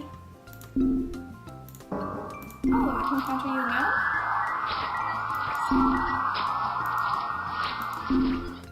Oh, that's interesting. Oh, I I don't have any room in my cards. Let's see how far we can get. The reactor was shaking badly. I determined that some internal component must have broken down. I opened the housing to check it out and was suddenly deluged with hot fuel. I fixed the problem, but I lost a lot of fuel in the process. Oh no. Oh no. We've got to find a ship soon. I see a completely cubic ship. Its cubic reactors slowly move it through space. I dock to see if I can find something of value and see a square lid open. I can't resist such invitation to go inside. Wow, an alien. It looks like a large violet cube. Its small arms are fiddling with the small buttons of a square control board. His 12 square eyes form a square on one of its sides. In my mind I hear, Visin give Yevgenian. Sure. I approve. The alien then probes my mind and reads my private memories. Not very nice of him. I lose consciousness. I suddenly wake up in my ship. The alien is gone. I have a headache. And my mind is fixed on something I can't stop thinking about. I must write it down. We learned a new technology. Wow. Don't think we have fuel.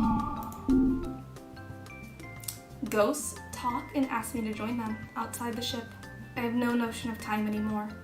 I do not know if I had oh boy. I do not know if I have had enough sleep.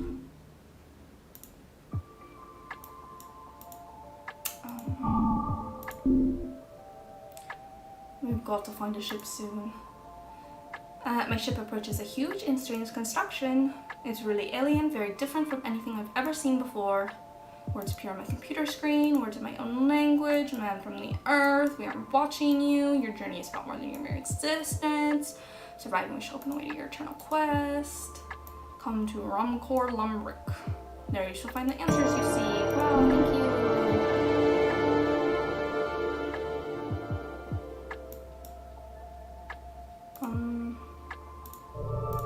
A ship, mayhaps?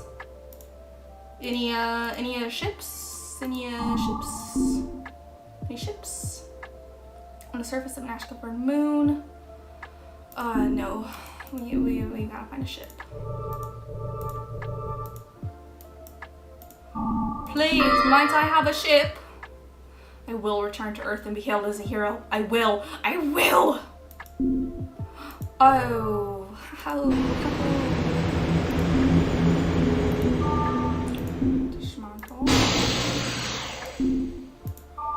There's my ball. There's my ball.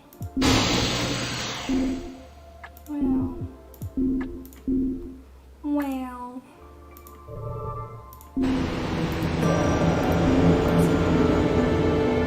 Okay, so now we need like iron and fuel.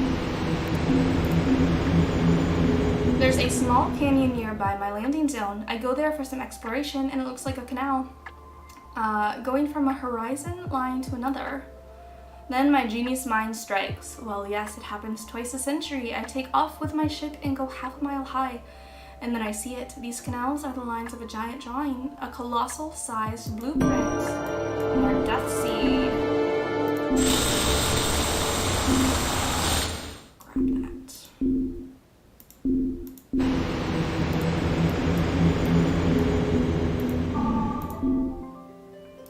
I've cut a piece of rubber out of an old spacesuit and made a ball out of it in 0G. I've been able to perform great tricks. Go to hell with your video games. I have a ball. Do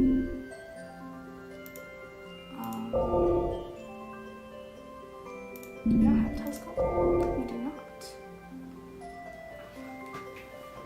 What is a symbiotic extension? Another extraordinary technology almost incomprehensible to the human mind. This module extends out into a fractal structure connected to my vessel by a gravity well. I don't know the purpose of this incredible device, but I could certainly use some extra space. Oh. Truly a deadly device. When combined with the mysterious power of the Omega element, it increases the mass of a target star beyond the Tolman-Oppenheimer-Volkoff limit, thus transforming it into a black hole and eliminating all life in the local system. Oh. Oh, no, I don't want to craft cryonics. I'm going to craft the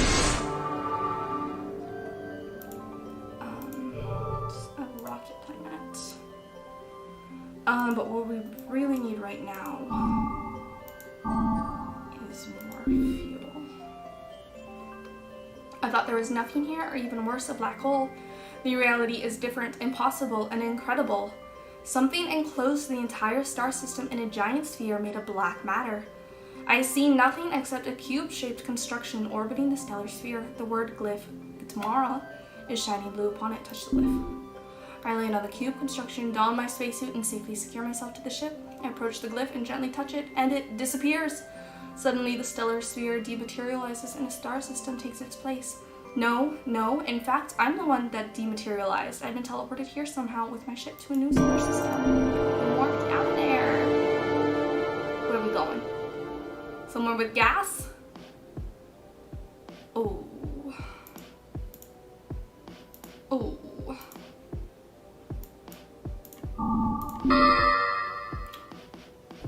Ooh. I was struck by a flash of gamma rays that could kill even the hardiest astronaut. They smell like grilled meat, but somehow I survived. Ooh, and I think it erased a couple of computer entries, but since they are gone, I don't know which ones.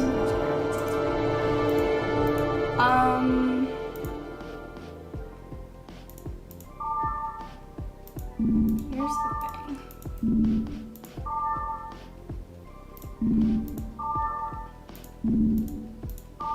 We don't even have the fuel to get here. And even if we do, we're not gonna have the fuel to probe. So, I mean, we'll do it anyways, because got nothing else. Out of fuel, this will be my last entry. My fuel tanks are empty, and I have nothing left to produce fuel with. I will return to cryostasis and let my ship drift in space. I hope that through the millennia to come, someone will rescue me. But that's a thin hope at best. This is the end of my adventure. Well.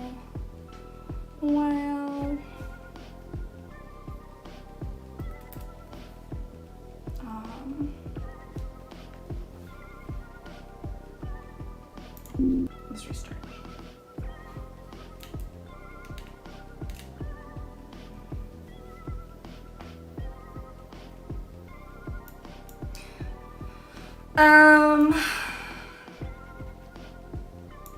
Maybe.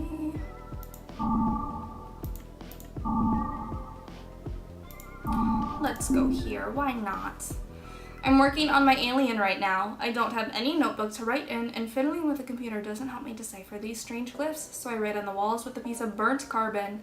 Yes, like a caveman, but hey, I live in a sort of cave anyway. We need that gas.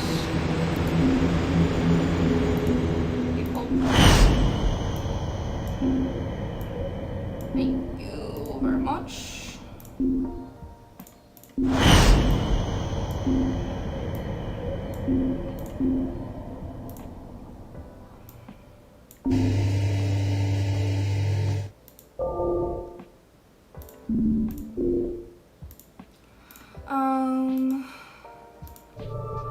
Could use some more iron.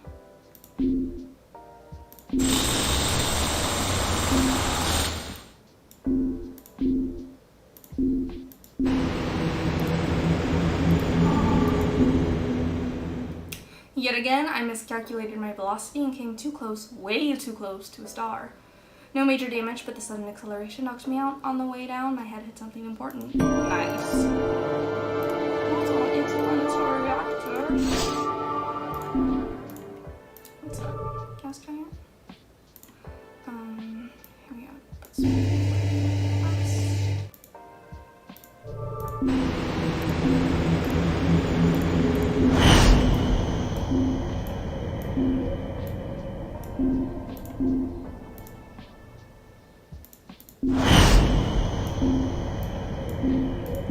fantastic.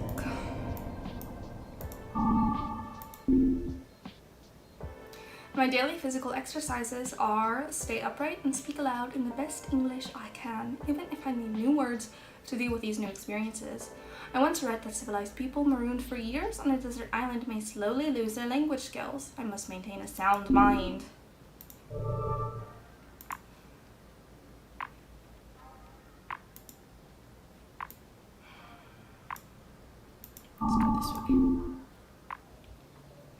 I heard a terrifying metallic thump outside my ship, but it turned out to be good news. It was tank drifting in space filled with fuel. I call it Providence. Looking all day at fuel. We got 3 dark planets.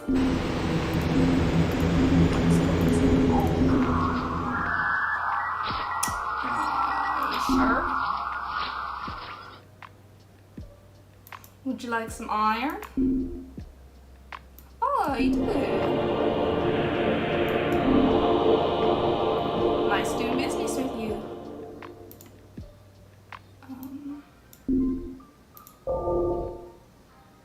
Gravitational sails is...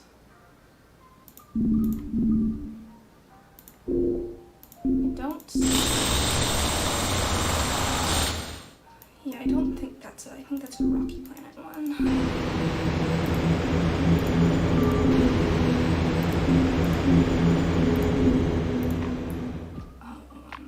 Let's see. That's on in. To life. Just go around and run away. Thank you.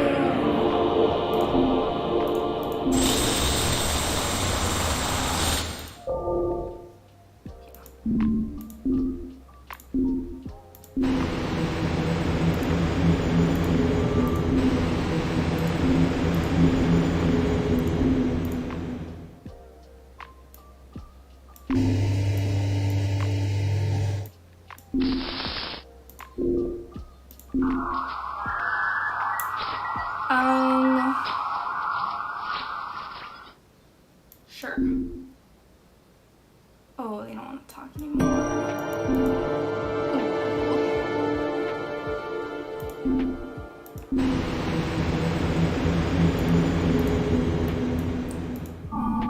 Let's go here.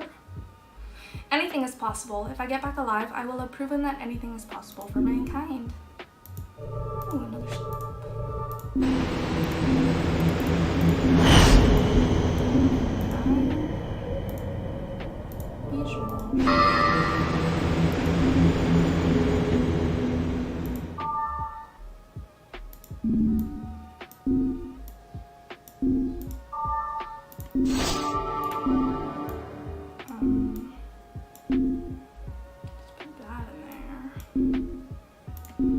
Let's take over.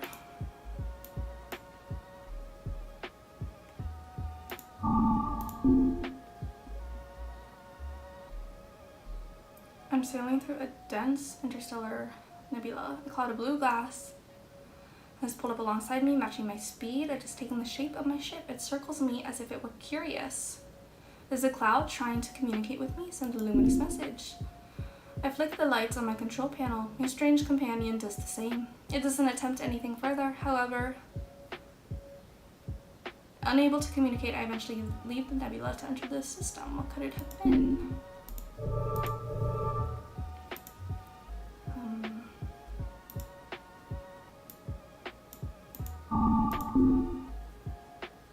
When space unfolded, I found myself flying at top speed through a massive cosmic web, a spider web. I did my best to fly between the giant strands and to dodge the huge spiders floating within it. Thankfully, they all seemed dead, frozen, solid. I got out eventually, though not without taking a few dents. Could have been much worse. Another ship. Well, now, how do you do?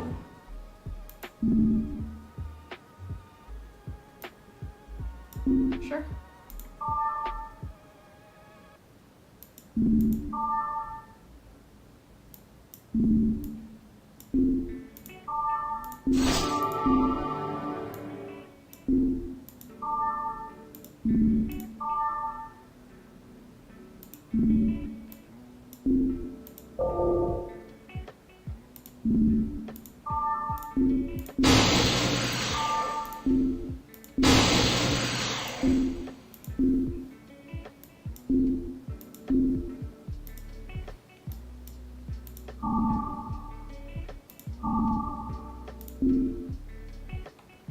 I fly over the surface of the planet with a very shallow atmosphere, hoping to find someone or something that can help me. The planet's surface suddenly trembles and an immense pyramidal creature appears before me, obstructing the nearest star with the size of its body.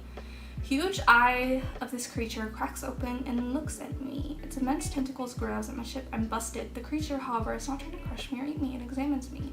Be friendly.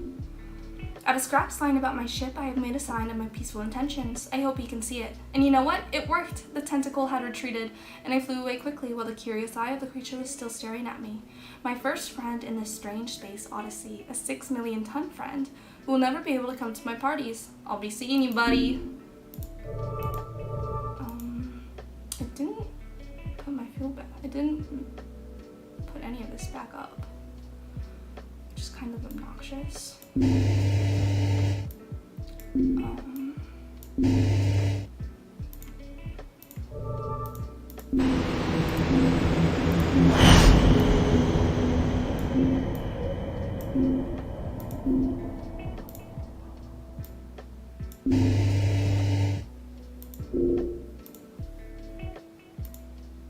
do need more iron.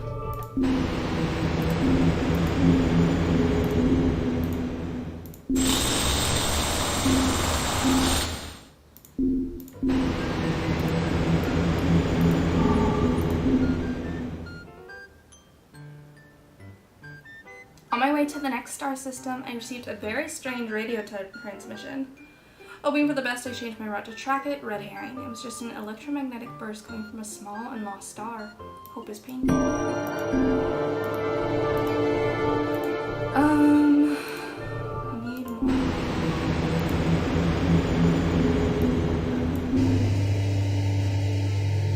Yeah, so.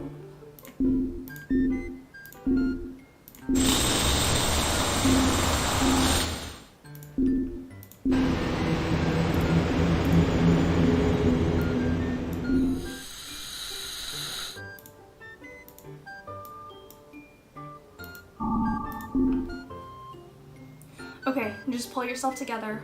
I just encountered a huge source of energy. I think it might have been some form of a Casimir effect.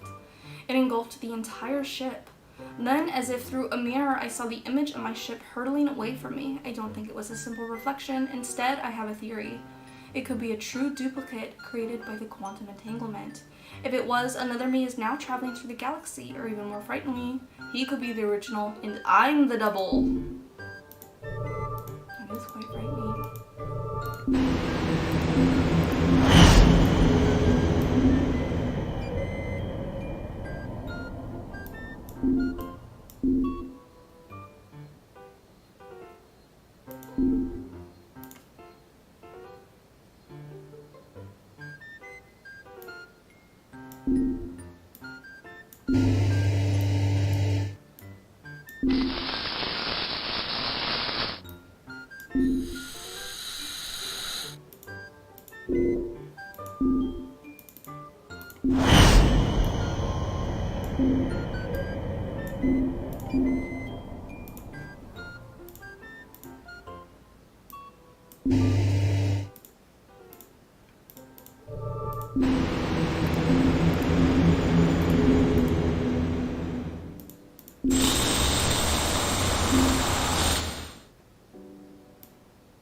A stupid accident. My finger got caught between two pipes and it hurt a lot. To cope with the pain, I hit the wall with said pipe and I broke something. I am stupid. Why? You still breaking stuff? That's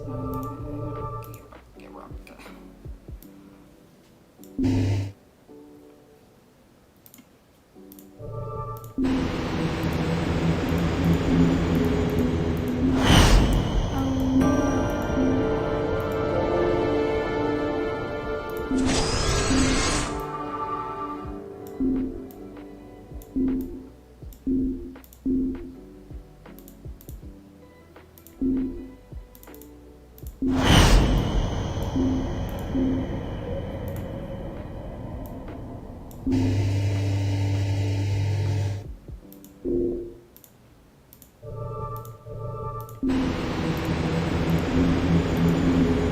some iron.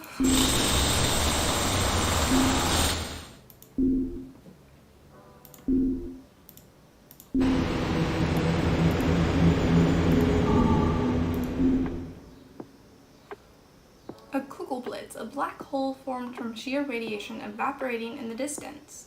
It is brighter than 1,000 suns and deadlier than 1,000 neutron stars. Its power is already starting to mess with my equipment. I am in a very tight spot. What should I do? Flee? Crank up my engines to avoid disaster thanks to the time warp. I'm out of danger before long. It was pretty close though. A space folder! Stop it!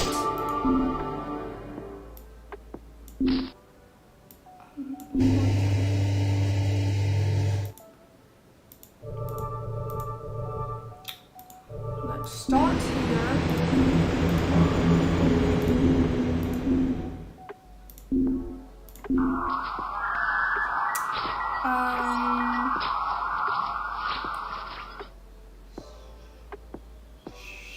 Sure.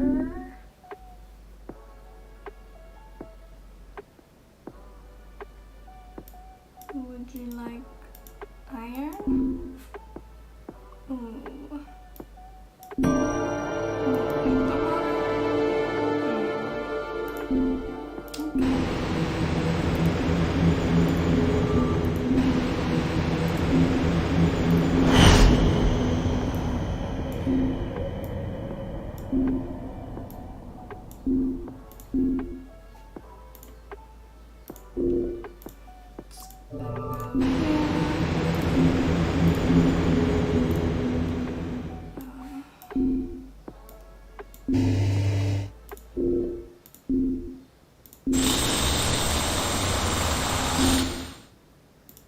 Yes, okay, that's good.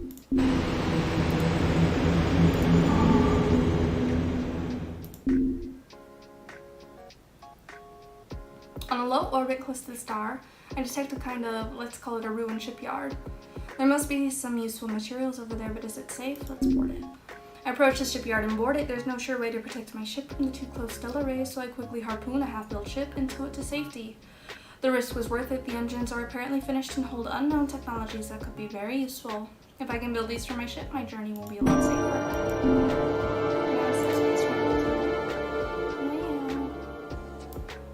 Let's see.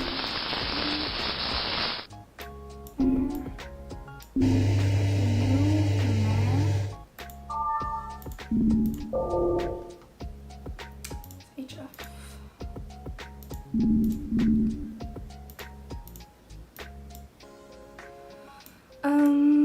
Yes, let's go here. This ships, are they fighting? I'm in the middle of a space battle. Unbelievable. In the distance, I see a large ship resembling a bird with its wings spread out. It emits beams of bright light, very intense, similar to supernova explosions. A fleet of red and ochre silvery ships is coming towards me. If these beams hit me, I'm a goner. Activate this. Oh. You know what? Let's be stupid. Let's approach the ships. I approach the ships. My plan is crazy, but it may work. I think of hiding behind this small fleet. Through the rear window of one of these ships, I lock my eyes for a moment with one of its doomed inhabitants, and boom, we're all swept over in a blast wave. My ship's interior is in a mess, but after regaining the control over situation, I see that my ship is almost unharmed, and all other ships around me, they are all destroyed. I can go on further in my journey. Oh, okay. Oh wow, 3 garden planets. This is what I needed, some oxygen. Hello? You deaf? No. Want hydrogen? Oh, you like my gifts. Yeah.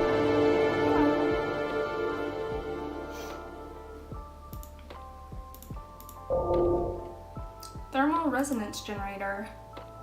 Okay, so that's for shields.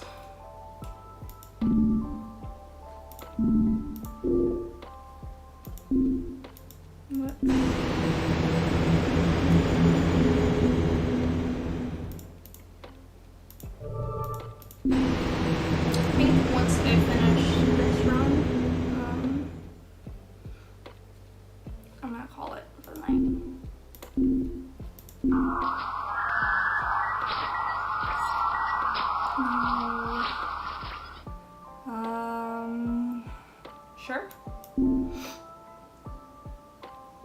want iron?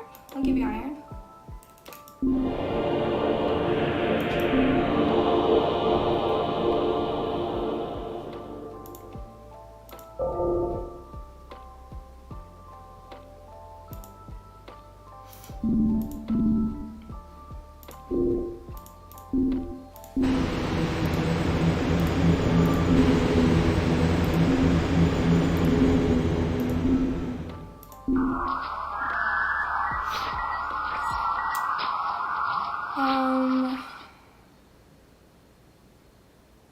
Disapprove?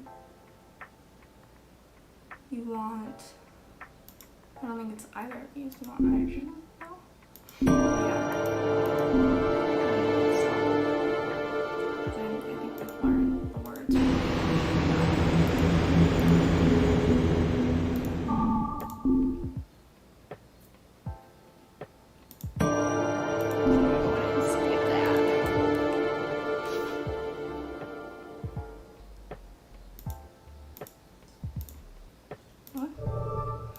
Just a rocky planet. I guess let's go here. Sure. Let's explore. I dive into the thick of the asteroid field. Space rocks bump against the hull, and I don't even want to think about all the repairs I have to do. At last, I see it, a huge phantom ship waiting in a mountain of ice for millennia. After a little exploration, I discovered that its tank still contained some oxygen and fuel.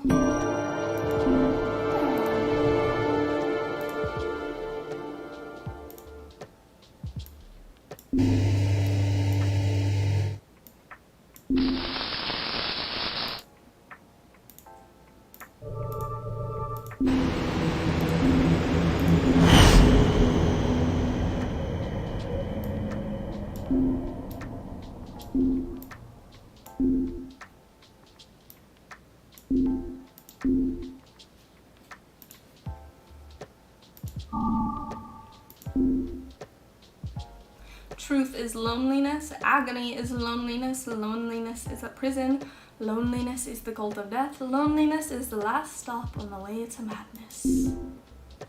Wow. My man's going through it.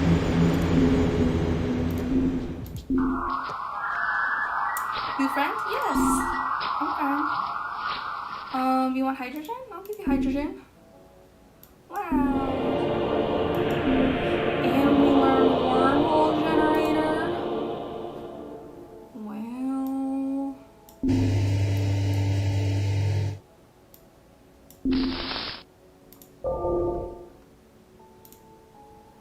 Thanks to the omega element, this device can break the laws of physics by inverting the mass of a black hole and transforming it into a Lorentz wormhole.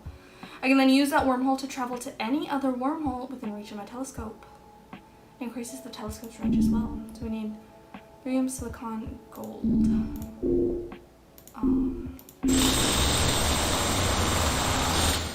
Silicon, gold. So none of those.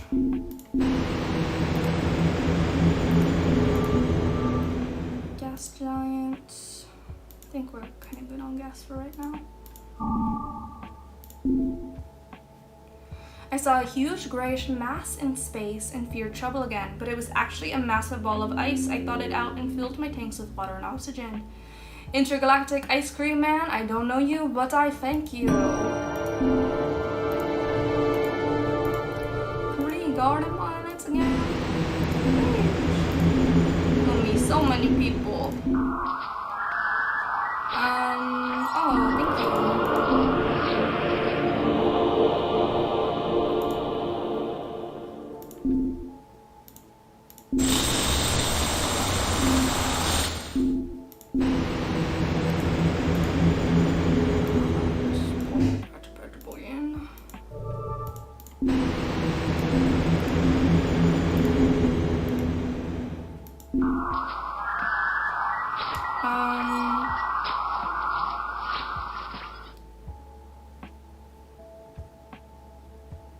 Evil? No. You want... I mean, I'll give you iron, but I don't think that's what you want. Sorry, buddy. Sorry, pal.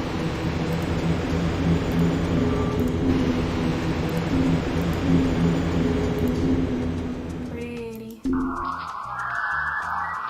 You friend? Sorry, I don't have what you want. I don't have what you want.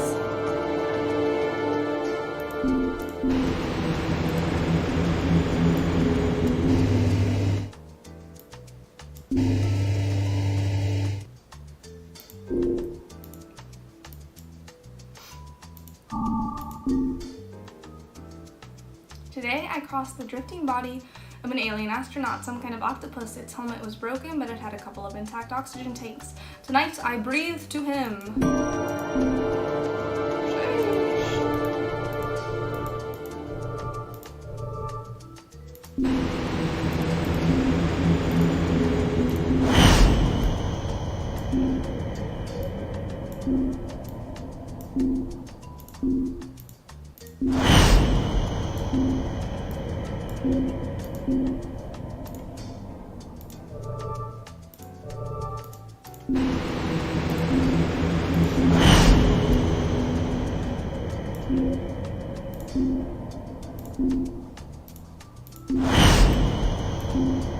Oh my god, we rich in fuel.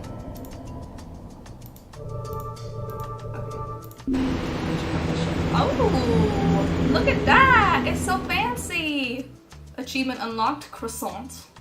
Croissant. Sheesh. Goodness. Well, we would need to build hydrogen probe.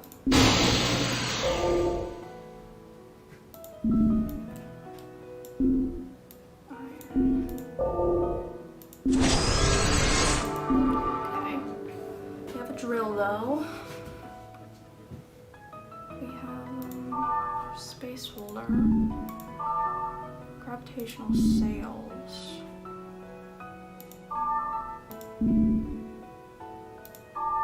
Fuel generator. Need thorium for that, huh? Yeah. Dismantle that. Dismantle this. Dismantle this. Dismantle this. Dismantle this. We need that.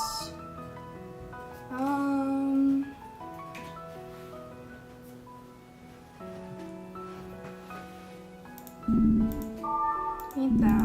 We need that. Okay. Well, let's put that in. That go out. This go here. This go here. Let's dismantle the shield generator. Because I want that space for other stuff. Yeah. Okay. I'm happy with that.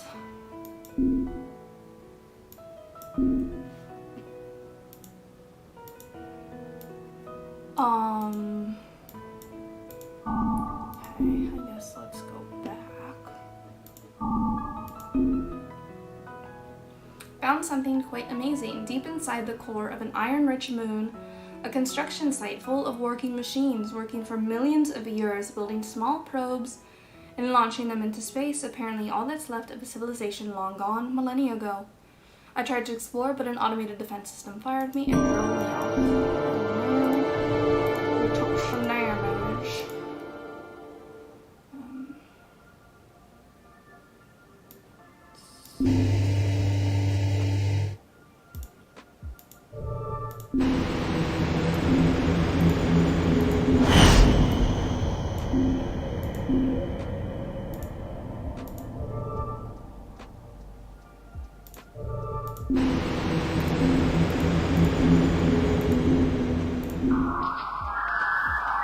You evil, you death? No, sorry man, I'm not evil, I'm not death.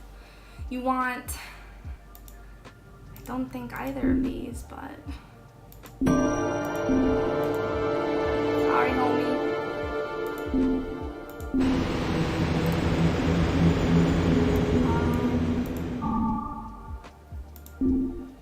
Whoosh.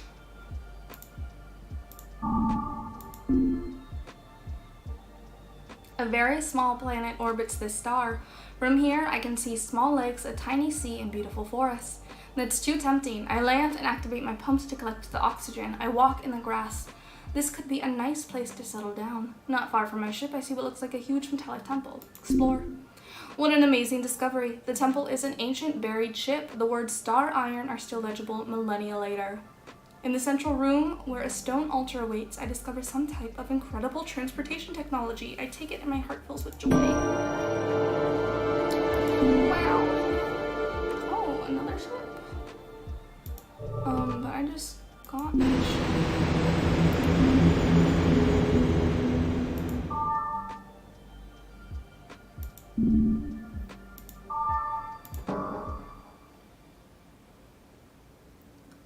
See, I just got this ship though. How many spaces is this one?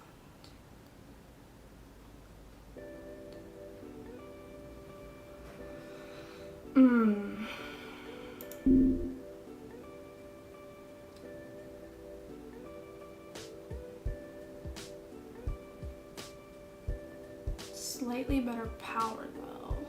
Better resistance. But the ecosystem is worse.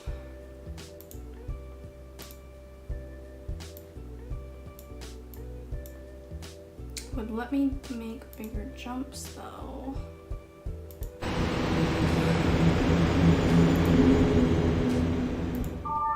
Because it's got the gravitational well generator.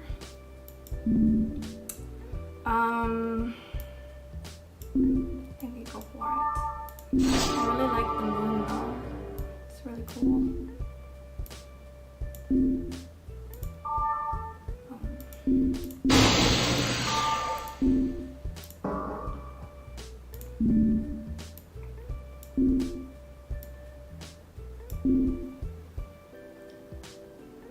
Yeah.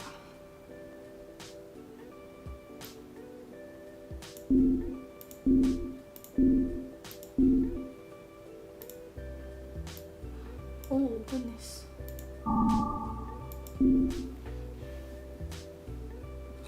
I check all my alien devices on a regular basis in order to not forget what I know. I talk to myself. Well, I talk to an imaginary self that watches over me. At times, he tells me that I've forgotten something important. Sometimes, to my terror, it tells me things I've never actually known. Oh, that's creepy. Another ship? We have that one already.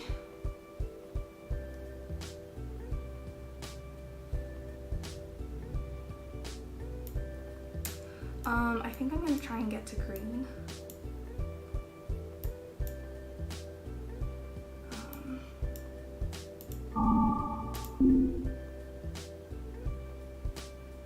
I'm concerned by the regenerative powers of the space folder.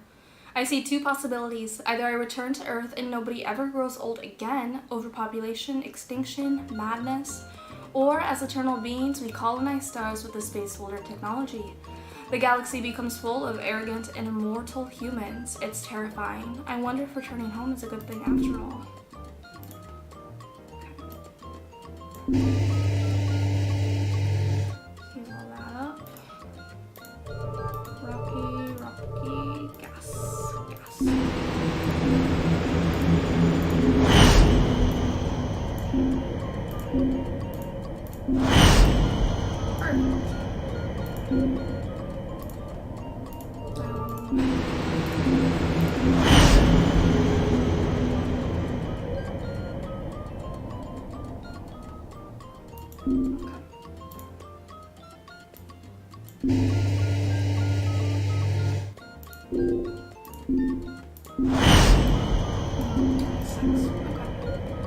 That's fine. That's still better than nothing.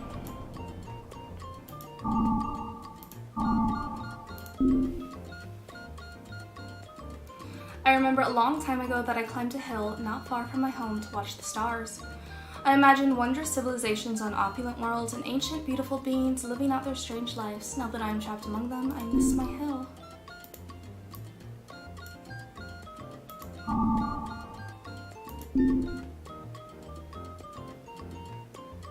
Something is flying alongside me at high speed, like a golden shooting star in the void. Is it a ship, a life form, something that will try to kill me? Well, if I want to see, I'll have to push my engines to the max. Let it go. I let the golden star fly away, but I make a little wish first. Sees that.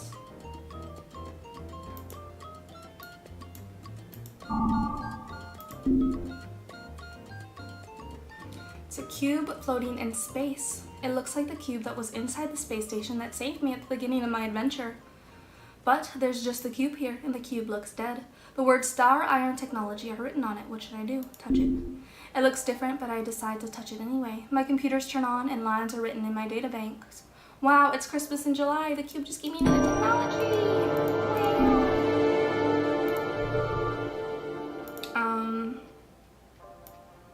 Let's put some fuel in first. Do oxygen.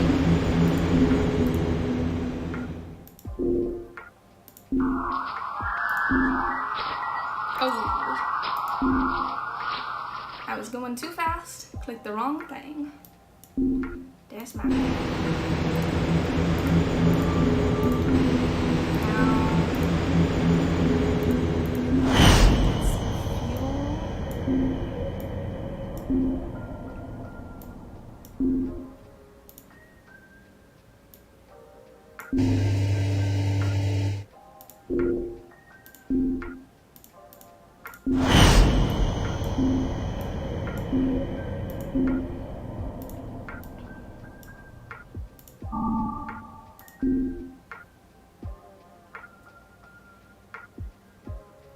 I let my mind wander as the space folder cools down, and then something moves in the shadow of the cockpit. There's something weird here, a mechanical centipede sitting on the dashboard, and it's looking at me. It suddenly scurries away and I follow it quickly. It stops and sniffs at my equipment and then it starts taking it apart. Let's feed it with Omega. I open a container of Omega and the creature devours it, and then amazingly it starts manufacturing devices out of thin air. I don't think they will work, perhaps it's missing some raw materials, but I think I know how to finish them. When it's done, it chews its way through the hole and escapes into space. What a strange creature.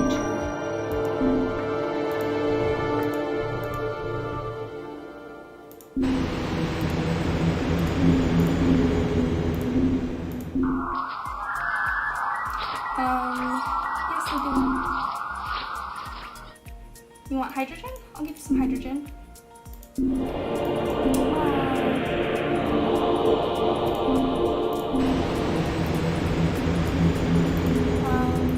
Let's put that boy in.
Don't want that.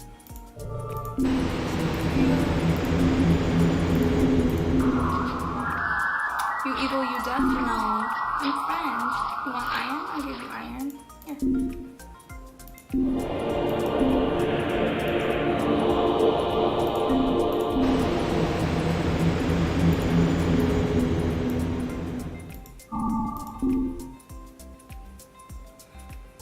Meteoric rain fell on the ship like iron hail. I managed to divert my course in the nick of time and only lost a little fuel. Nothing to worry about.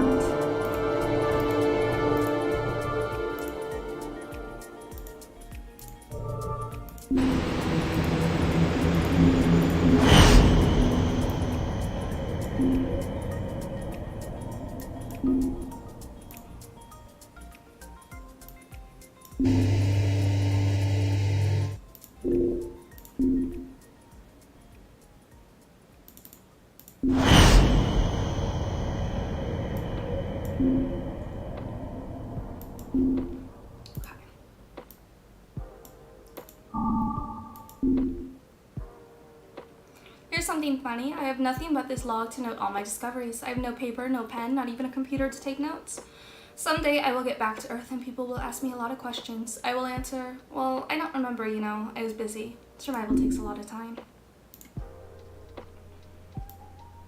I think we are so close to this green.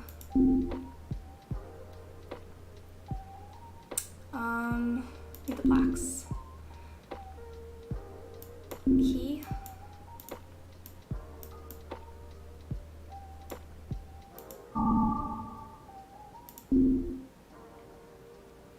A derelict spaceship floating like the skeleton of a lonely space whale. I put my spacesuit on and went out to have a look at it. I salvaged a few tanks of fuel.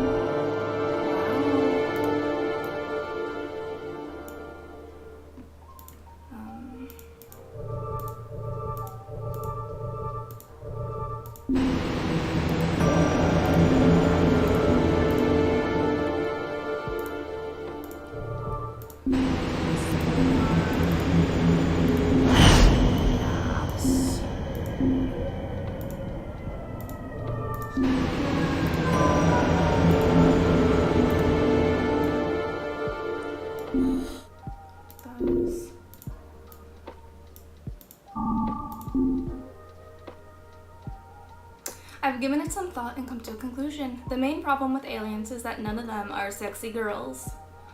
Fuck you. Who are you to say that none of the aliens are sexy girls? Obviously, you just have bad taste. Ridiculous.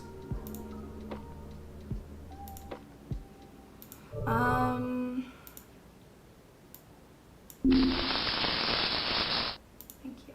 Use that on here.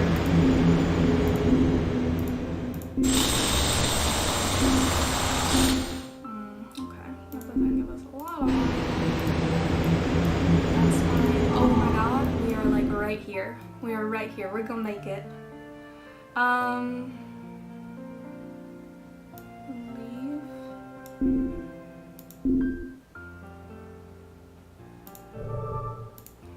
I don't even care. Let's go. Let's go. We're here. We did it.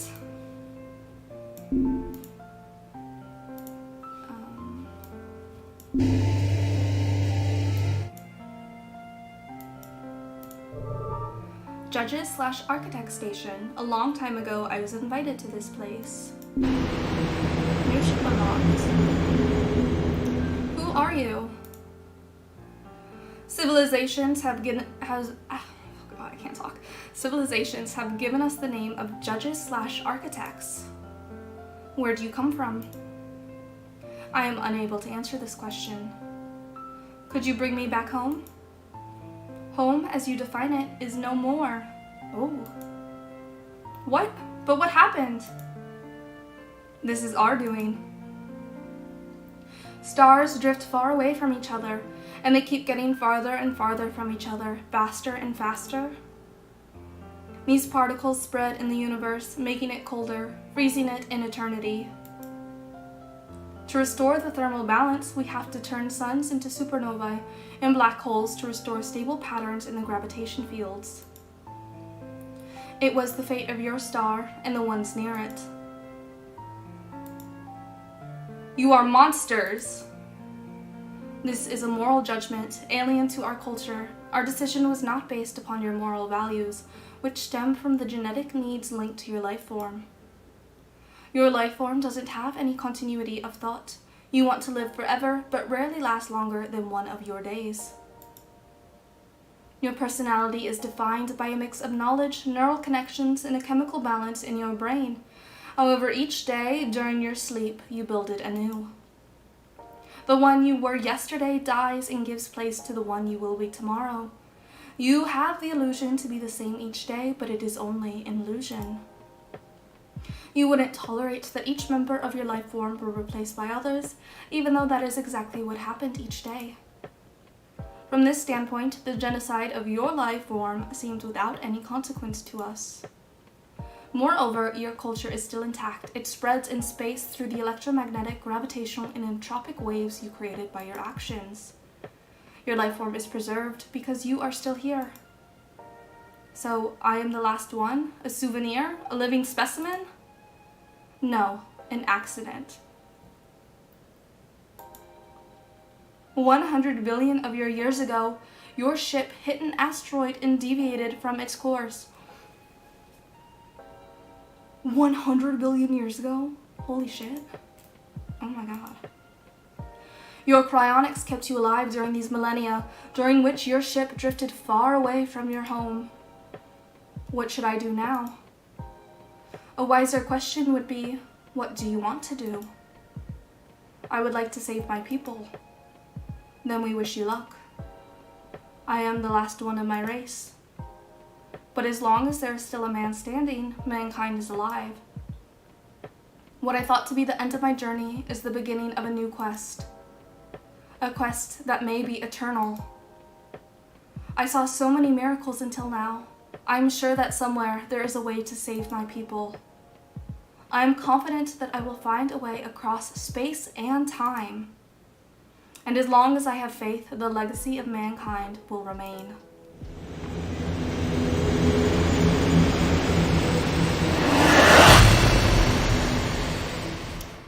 Wow. Wowee, we got one of the endings. I've never done that before. Wow, that was pretty cool. So that was the green ending. We still have, there's a number of other ones. There's a red one and a blue one and a yellow one. And I think that might be all, but there might be more that pop up as we go along. I think that's gonna be it for today. I really wasn't expecting to actually get an ending, but I'm really glad that I did. This is a really, really, really fun game. It's kind of just a game I play in my free time a lot, even though I'm horrible at it.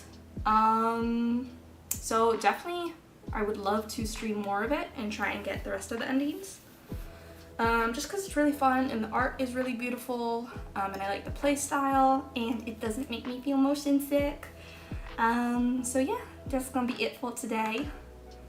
Thanks for tuning in, if you tuned in at all. And otherwise, I will catch you all next time.